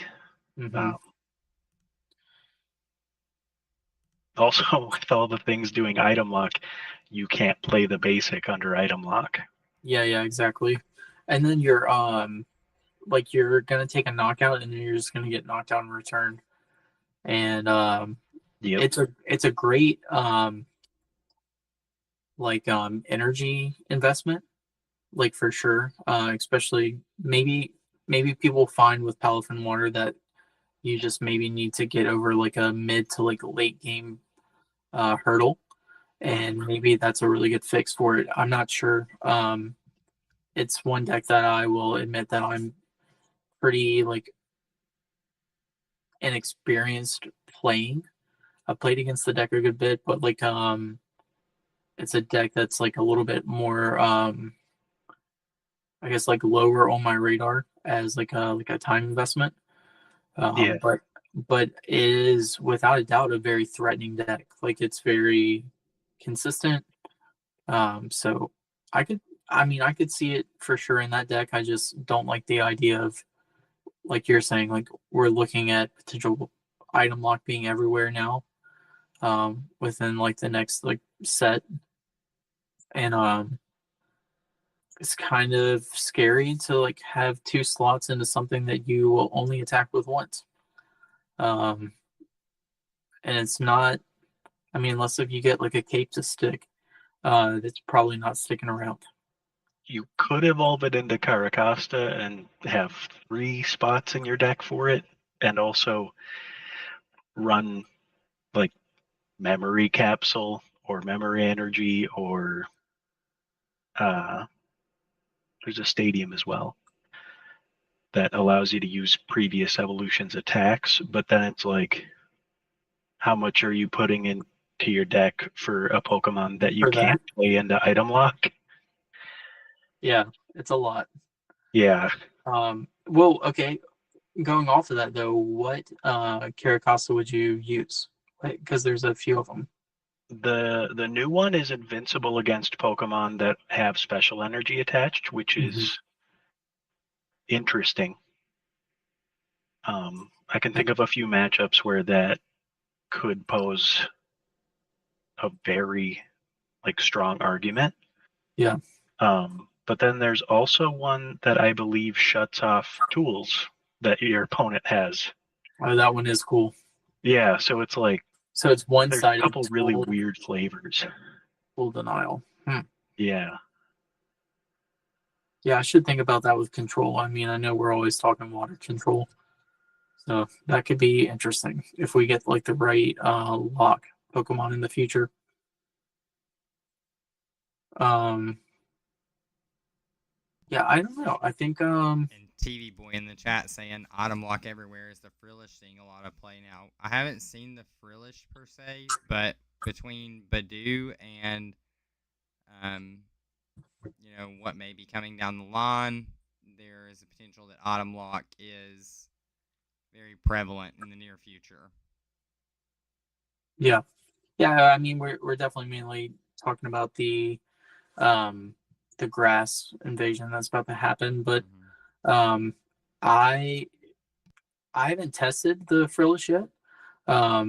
There's a world where it's a great tool for Psychic. Sometimes, like, my problem with Psychic is that its early routes can kind of just be a little muddy, right?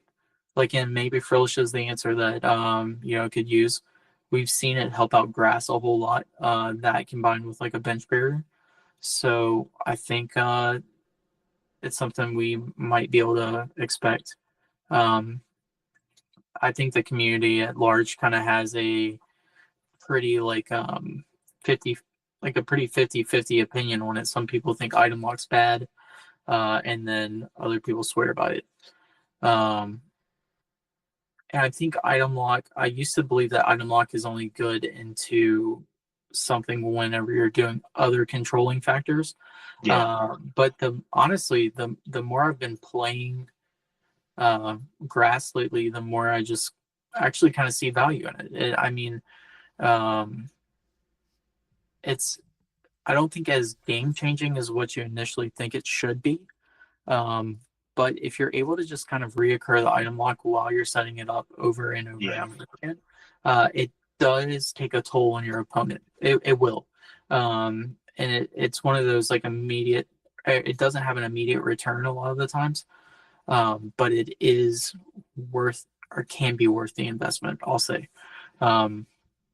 So anyway, the turtle's cool. I just don't see it. I don't like the deck investment, like the deck space investment for it. But again, I'm coming from a perspective of not necessarily being the biggest on low maintenance water. So, Evan, are you big on Paladin decks in general? I like it. It can hit really hard for very little. The issue that I have with Palafin is it isn't hitting hard enough to deal with whales. Yep. And in most Palafin decks, like that's your biggest attacker. If there was more consistent options for like damage amplification or anything similar, I could definitely see it popping off. But yeah, isn't that crazy? The threshold. Isn't that crazy that 230 is not good enough? Yeah, like right. 210 with muscle band. Yeah, insane. You would have to play like plus power or like Kukui or something like that, which it's doable, right? But like then you fall into the same category that we see with Milo Pump just across the board. It's like, okay, you kill the whale once, that's fine, but like, are you gonna be able to deal with 2 whales, 3 whales? Nope, probably not. And yeah, I guess I didn't even really consider it too much because it's always been kind of annoying from like a grass perspective. But it's a deck that like loses steam. I mean, talking from like an egg mill kind of view, it loses steam against you like the longer the game goes on. And so I'm just always kind of like just not worried too much about it. I just kind of expect the if I don't cape the Torterra, then it's probably just gonna die, and that's okay. Well, yeah, I've thought about running sponge gloves just as like that 30 buff in the mirror match. Because like you can hit anything else for KO. It's just the whale. But then it's like, okay, I just teched for water out of all like 10 major types. Yeah. And let's just be real. Sometimes you could enter in a tournament where over half the field is water, and Yeah, you could not that, run into it in the first 3 rounds. yeah, Well, So yeah. I You guess can make what? the Spencer Baton dream. inevitable. Spence just let us know that Spence and Chucky and everyone kind of let us know that they are playing to an undefeated. So we will be seeing the water matchup against the fire to end the knot. Yeah, very nice. This is going to be such an exciting match. I can't wait. Yeah, I'm setting up the board right now for everything. Oh, Honestly, your mic froze there. Oh, it's Okay. probably where I just turned away. There you go. honestly, Spence and I have never played this matchup. I've always just threatened him with it. Uh, but I think it's going to be great. I mean, we're going to see a lot of data here because both of these players are going to be killing it, right? Like we know that Robbie is the async champion with Milo Pump. I mean, this is a deck that um, for all of those. Let me just say this: for all of those not familiar with Robbie, Robbie is a threat. One of the best players to come up through online, like for sure. Like he's just been killing it lately. Anytime I play against him, I can bank that he's not going to give me an inch. Like I mean, he's not going to give me anything that I can just be like, oh, you misplayed. Like I got this. Like I know that everything is going to be extremely calculated, so it's going to be fantastic to see him approach this. And then it's also going to be super gnarly to see Spence because again, Spence has a lot of experience playing against like Leviathan or like playing against regular Hydro Pump, and this will be a different. This is a different monster, right? Like this deck is faster. It's arguably more consistent.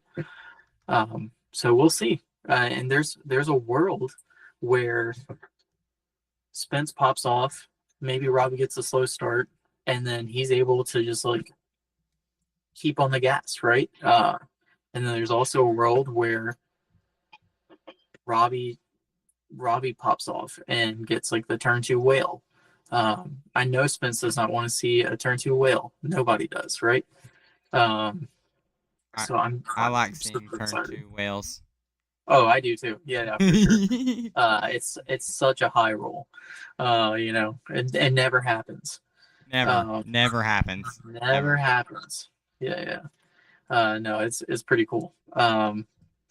Like it doesn't have to do it, but it definitely. Um, Can. I can't tell you how many times I've seen it happen. So yeah, it's gonna be cool to see. Um, it's easily Milo Pump is easily probably like my favorite deck right now. In terms of just like I think it's incredibly strong. It's super versatile. It's very thought provoking. It has insane matchups. Um, I don't know of. I don't know, Logan. I mean, like you might be able to give me like a better example here, but like, or like a better answer. But I can't really think of matchups that I don't want to see. Like even Lightning spread matchup is like not that bad. Yeah. Um, I so agree. yeah, the only deck I don't want to see is Milo Pump, right? Like we were talking about the async playoffs, and like we actually have it recorded on the channel if anybody wants to go back. But I had to play Robbie in a 59 out of 60 mirror match, and Robbie ended up taking game 1, and then game 2 we didn't finish. Um, but I can say from experience, not only piloting and building the deck, but like actually like, having to play against it, it's not what you want to be sent across from. So I can't stress that enough. I'm not trying to gas it up too much. It's just like it's literally there based off of results. Yeah, it's strong. Like Mhm. there's no way around it. Like it's a scary deck. Mm-hmm. Yep. I used to play something very similar, but instead of Waylord, it was like Palafin. Like I ran Palafin and the Milotic so that I could have a low cost attacker and have control elements. Mm. So I was running like Faba. I was running Avery and all these other goofy things to try and like throw my opponent off while just repeatedly swinging 210. Yep. And Yep. yeah, having a borderline unkillable whale while also just grabbing whatever card you need back from discard each turn is, It's gnarly. yeah, that's gross. Yeah, the Faba is such a cool card. Like I would say like maybe I don't know. Even maybe moving forward, it's probably better than it is right now. But I think if we go back like when before the ban, the double Yeah. colorless ban, that's where Faba was in its like premium, Yeah, right? it was huge. Like yeah. And so it's still a card that like is always in the back of my mind of like, can we start using Faba yet? Like, is it time? Is it time? Because that full art looks sweet. Like it looks really really cool. Yeah, it's got some crisp contrast to it. Yep. I don't know why, but it kind of reminds me of like Dexter's Laboratory. I don't know. I don't know if it's like Yeah, they have like green gloves in my room. yeah, the Yeah. green, and also like it looks like if Pokemon took all the characters from that show, You just put it into one character. yeah, jammed them together. Yeah, that's a good reason or a good thing to say about it. It's a fun card. You know, Avery. You just said Avery too. Like, Yeah, I've got to go on. I mean, we have to talk about that card.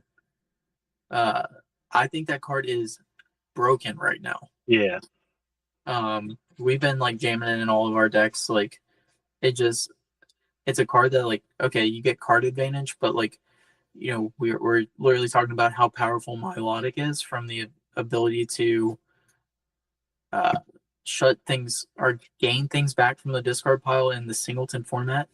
Like, you only have so much Pokemon recovery, right? yeah.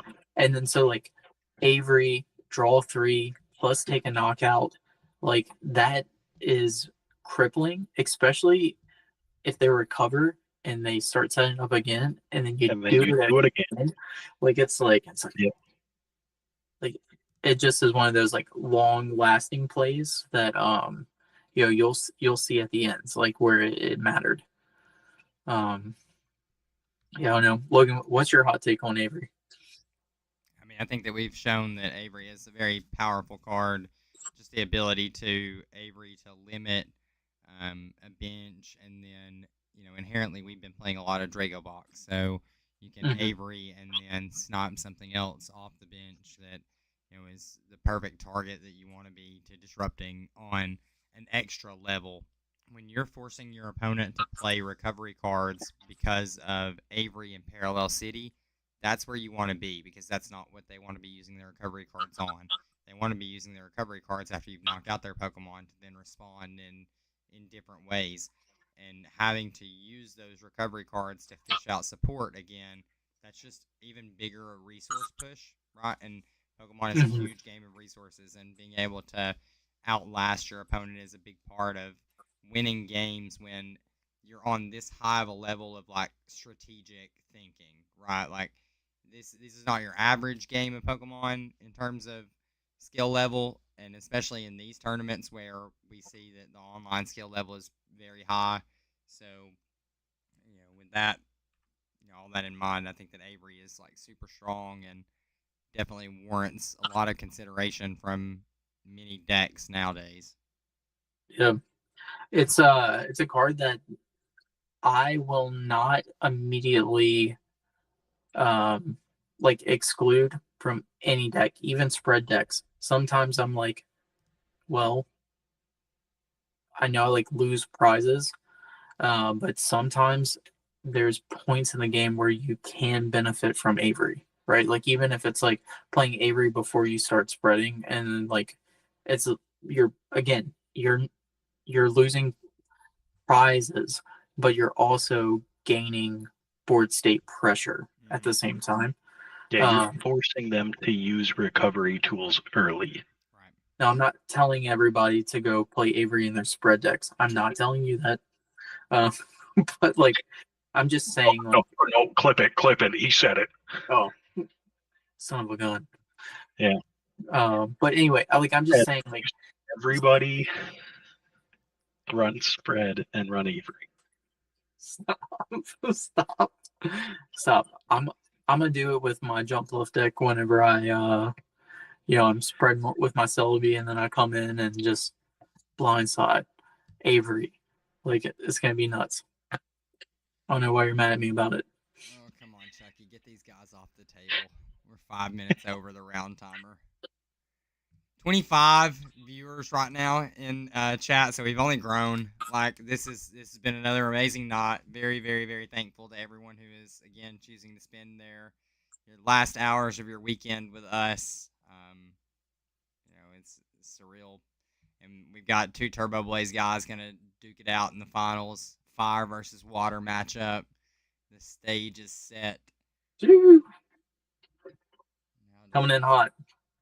Literally.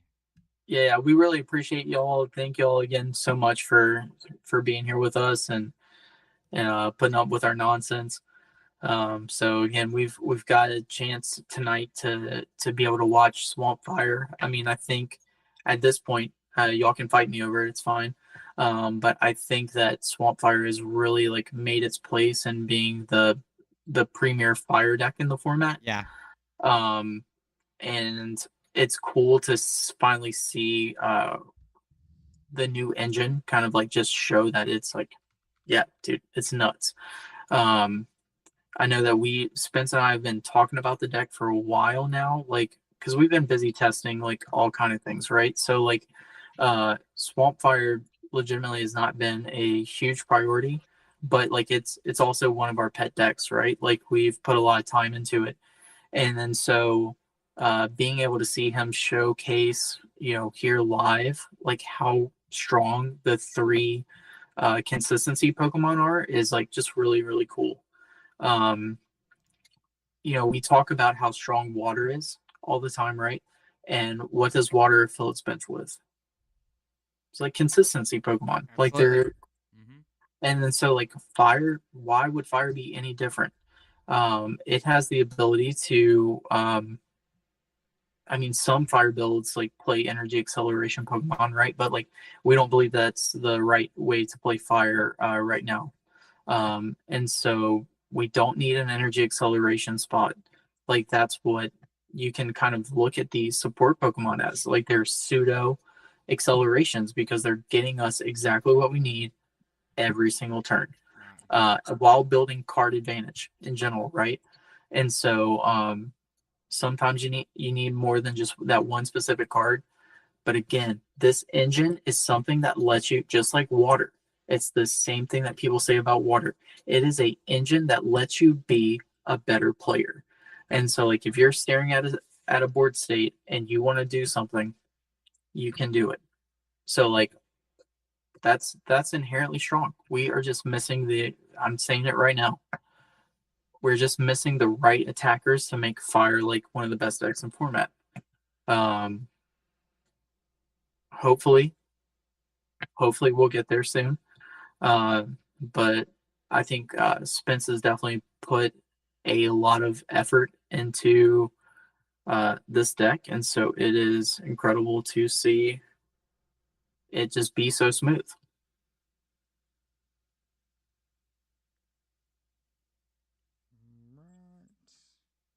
Does look like we do have the new roundup. Cool. Good deal. Let me start this one's for all the marbles. Go ahead and start our timer. No, it's about 20 seconds difference, but We want to hear what you guys think of who is going to take this one. Like, do y'all think that Fire can pop off and can oh shout out to the squad. Can Spencer Baton show up and be the luckiest person in the world and just do what he needs to do? Chances are, probably. Yep. Cast form donk. I'm calling cast form donk. Okay, we got a cast form donk. What else we got? Logan, what you calling here? No, this is going to be a long game. Yep. Ending in a massive whale lord. Yeah, I think Wailord's going to take this one. Yeah. For sure. But I'm not writing Spencer off though. No chance. No chance. I've seen it way too much, boys and girls. I've seen it way too much with those Spencer Baton. By the way, just so everybody out there knows, his name is actually Spencer Batten, but we like to call Spence's alter ego Spence Baton. It's pretty sick. Spence Baton coming from what they call him when he goes to full grip in places. It's quite fun. Quite a fun interaction. And Spence is cool. This is cool. We got two of the guys on the table playing for, like we said, all the marbles, guys. Yep. Yeah, it's and then Robbie's just been cleaning house on the other side. Like we haven't. I mean, I'm gonna pull up his bracket run real quick, just to kind of do a recap. We saw that. We saw what Spence has done. He's literally avoided water all three previous rounds, which is just it's a power move, right? Okay, so by the way, it looks like Robbie did beat Lightning too, by the way. Okay. Yeah, so round one I'm going to pull up the list so I have it since we have so many different versions. Okay, so Robbie beat Palafin Water round one. Then round two, he played against Sylveon Enjoyer, playing. I'm going to verify. It does look like it is Lightning Spread.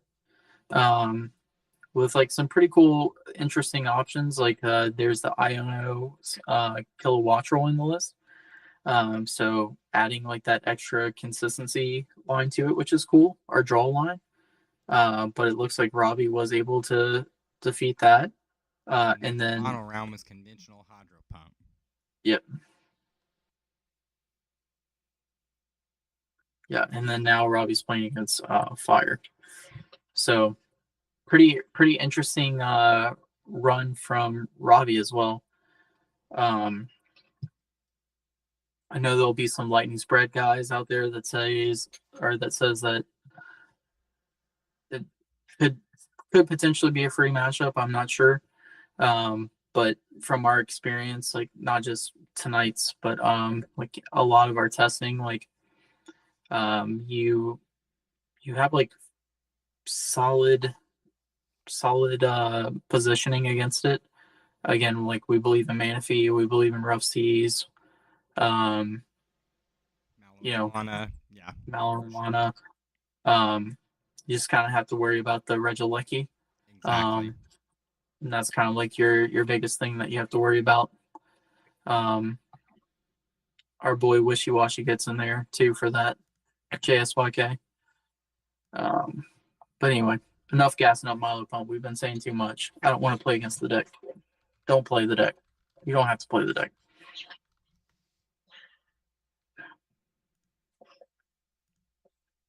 Yeah, I heard Wailord's the worst card in the game. Yeah. Don't play it. Has too much health to even play it right. All right, so it looks like Spence is going first, right? Yep. Got a Hisuian Heavy Ball. Already benching two of the support guys. Opting to attach the Fire to the Volcanion, and it looks like a pass turn. Oh man, we got a Poffin right away. And that tells you that he does have the switch. Yeah. or at least a way to draw. Hmm. And so this is, not like terrible setups from both player or from Spence, but I don't think Spence really wants to see gather the crew on turn one. Mm-hmm. That's like kind of like the best play that Milo Right. Pump can really do. Yeah, Robbie will look to fill up the board with. We've already got the whale in play, got the Basculin. We're looking for Sobble, Snom, Remoraid, possibly Phoebus, depending on what is In his hand. hand. Yeah, but definitely going to leave the Manaphy behind for this matchup, I would imagine. Now, Manaphy can attack, and we are attacking for weakness, but I just think there are so much better things you could be doing. And then, Yeah, Manaphy's pretty much a dead card against Yeah. Ninetales. Yep. So we're also based off of what he grabs, we'll tell you what's in the prizes too.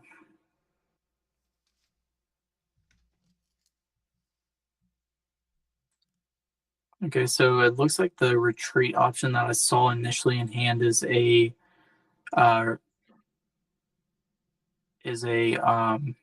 air balloon and energy retreat, because I think the Wilmer has. Oh, okay, I was off. Oh, just escape Yeah, rope. yeah, which is still like Probably pretty ponytail. Oh, yeah. Well, call. It is the Fam- call. call for family. Yeah. You gotta love. I mean, just like a side note, um, you have to love it when all of your like previous evolutions like have like this like roll compression, right? Like they have like an attack that you can use. Like Yep. it's always just such a sick aspect when it comes to deck building. Yeah, Maybe okay, look. Yeah, so we got the Phoebus down. So like part of me believes that either the moth line is prized or Robbie's just expecting to go behind and just using reversal. Right. But I would assume that it's prized. Is he just straight going for the call for family? Oh, my goodness. That's not good That's for not Spence. good, Come if on. so. Yeah, because he put his hand down and immediately started looking through his deck. Yep. Mm, I think you're right, Evan. okay, this is not looking good. And we're shuffling Yeah, the that's deck too. Did something get found? Was it the Chi you found off the call for family? Yeah, that's correct. Yeah. Okay. Yeah, so which is interesting because even if the Frostmoth is prized, then this is just giving him all the time in the world where it doesn't even matter, right? yeah. See, yeah, we're gonna see Just manual keep attachment. attaching, and yep, he's going for another call for family. Okay, so he also has the. I mean, seems like he would have a dead hand if he didn't evolve any of the other guys. Oh no, It's not. All right, I'm putting my foot in my mouth here. Yeah, I wonder, did anybody get to see any other cards? I saw Air Balloon in Robbie's hand. It looks like there's an Inteleon.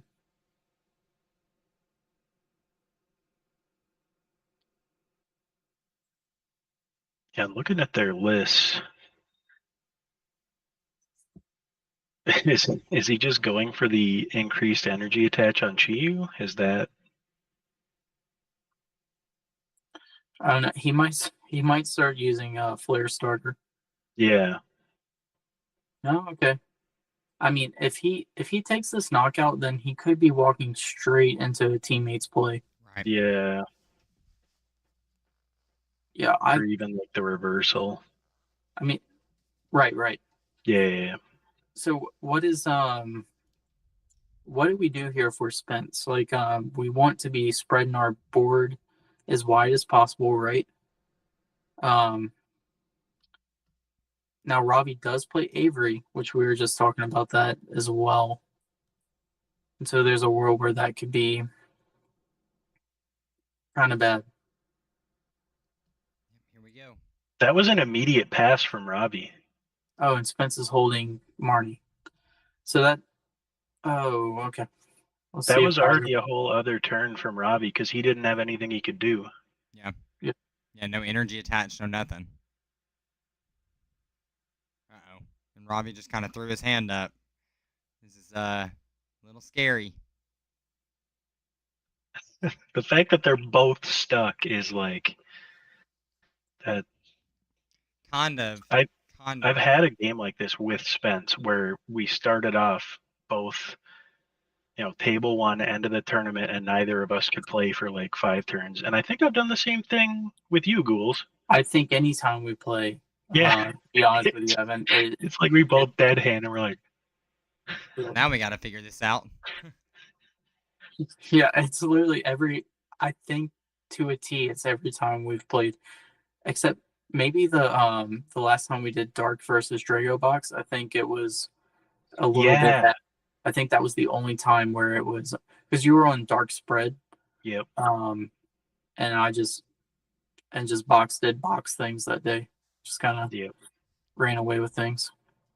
Right, suspense Yeah, initiates the our Ice prostrate. Cube and Box matchup was really slow to start. Yeah, you were definitely dead drawing there.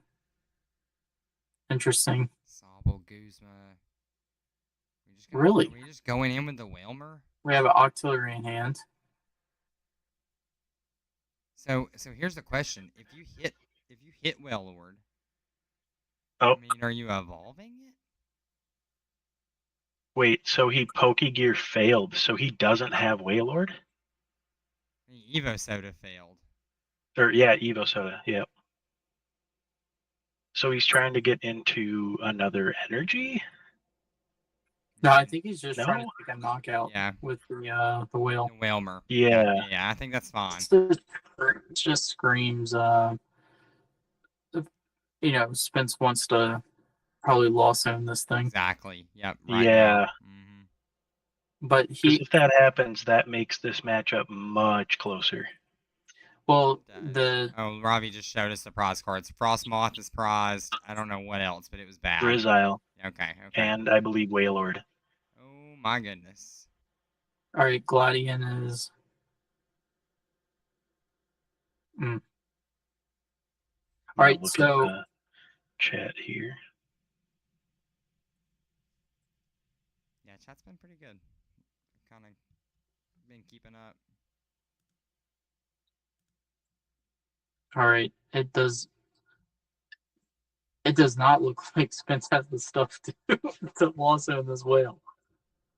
I mean, I think he would just start slamming stuff down. Yeah, I mean, he may not even have the ability to knock it out. Like, yeah. He needs muscle bands. Yeah. But like by promoting the Salazzle, if he does not have a retreat tool, so now he needs 2 more energy. Oh man. Especially if he has he has the attach in hand. Okay. So come on. All right. I'm very curious on why he would do that. I feel like that's a big bad, mistake for sure. He's gonna need to send me an apology letter. Oh, the Gladian. Yep, there it is. And Volk's gonna get KO'd by this Surf, right? It's 120. Yeah. Yep. With the yep, there it is. Boom. Yeah, that's 400 damage. We don't care about Lost City. Yep. All right, what is Robbie thinking here? What are these cards? Big whale. Okay. Yeah, so I like this here. He's thinning. I don't know if he can. I don't know where he's at hand count to. It looked like he was at 5. So he probably couldn't draw anything up anyway. Yeah.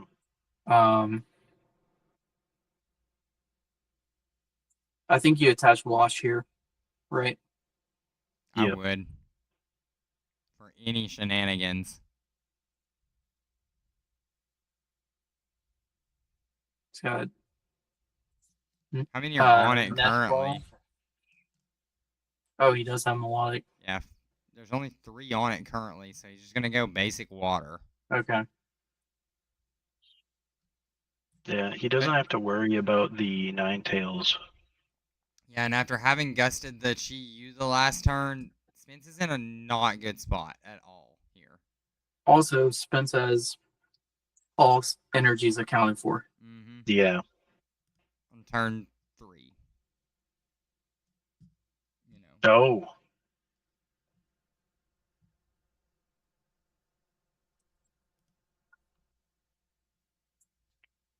I don't know if I like getting rid of the nine tails there.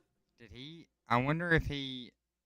If you miscounted. Yeah, if he miscounted. Surely not. He does still have access to mag cargo to smooth over, but Yeah. Right? Yeah. Like, am I wrong there? Like, you just don't discard the Yeah. no, I don't think so. you don't discard the nine tails. Because You it's have open deck list too, so it's like it's not even throwing your opponent off. Yeah, Spence is just He showing might him be the stupid. hand here. Yeah. Yeah. I think that's a very good possibility, to be honest. Yeah. Yep. Yeah, There it is. that's it. Yeah, there's no catching up once the whale's up like that. No, Mhm. definitely not. Definitely not. Yeah, so Robbie came in. He was able to navigate the bad prizing, thanks to Gladian. Was able to just kind of attach Spence because Spence was having a very very slow start. Right. Again, once the whale was found, that put Spence in a really bad spot. He was basically super on the back foot and just wasn't able to draw into anything. I mean, you have to think right there that he was just a muscle band away from lost owning the whale, Right. right? But also, I think he missequenced that anyway. Yeah, would have needed the additional. Like, he would have had to have gone for it, right? Like, Yeah. that's just it. Like, you just have to, because you end up coming up and attacking with the Volcanion anyway. So, like, what did that gain you that turn? I don't think anything. Yeah, just minus 60 damage. Right. Yeah, I mean, you hate to see that happen to Spence, but on the flip side too, we're happy for like a finals of being a TB's Turbo Blaze finals, and that's a tough way to end the night too. For sure. But with that being said, I have had another ton of fun again tonight. Another, Mhm. nearly 3-hour stream in the books. And once again, to all, 20 to 30 people who hung out with us all night long, very thankful for your support again. I know I keep saying that, trying to beat a dead horse, not trying to anyway, but what we're doing here is directly, you know, grown by what you guys do and showing up and showing out. So thanks for hanging out. For myself, Ghouls, Evan, you got any other closing thoughts, gents? Yeah, just gotta call out Big Body Ravi getting that Wales win for the Turbo Blaze team, and also for Spencer Breton getting that second place finish, also representing Team Turbo Blaze and Collectors Connection. Yeah, big shout out to Collectors Connection. Yes. Big shout out to Turbo Blaze here. Showed up big time. Regardless of that end match there, we saw some really convincing uses of all three draw Pokemon, or all three consistency Pokemon and Swamp Fire, and so there's a lot to take away from that. Also, big shout out to Milo Pump. I mean, the deck's busted. So, had a great time tonight. Again, thank you all for hanging out with us. It means the world to us. And we're looking forward to doing more content like this. So be on the lookout. Yep. We'll see you guys sometime this week. Thank you and have a wonderful rest of your weekend. Peace. See y'all.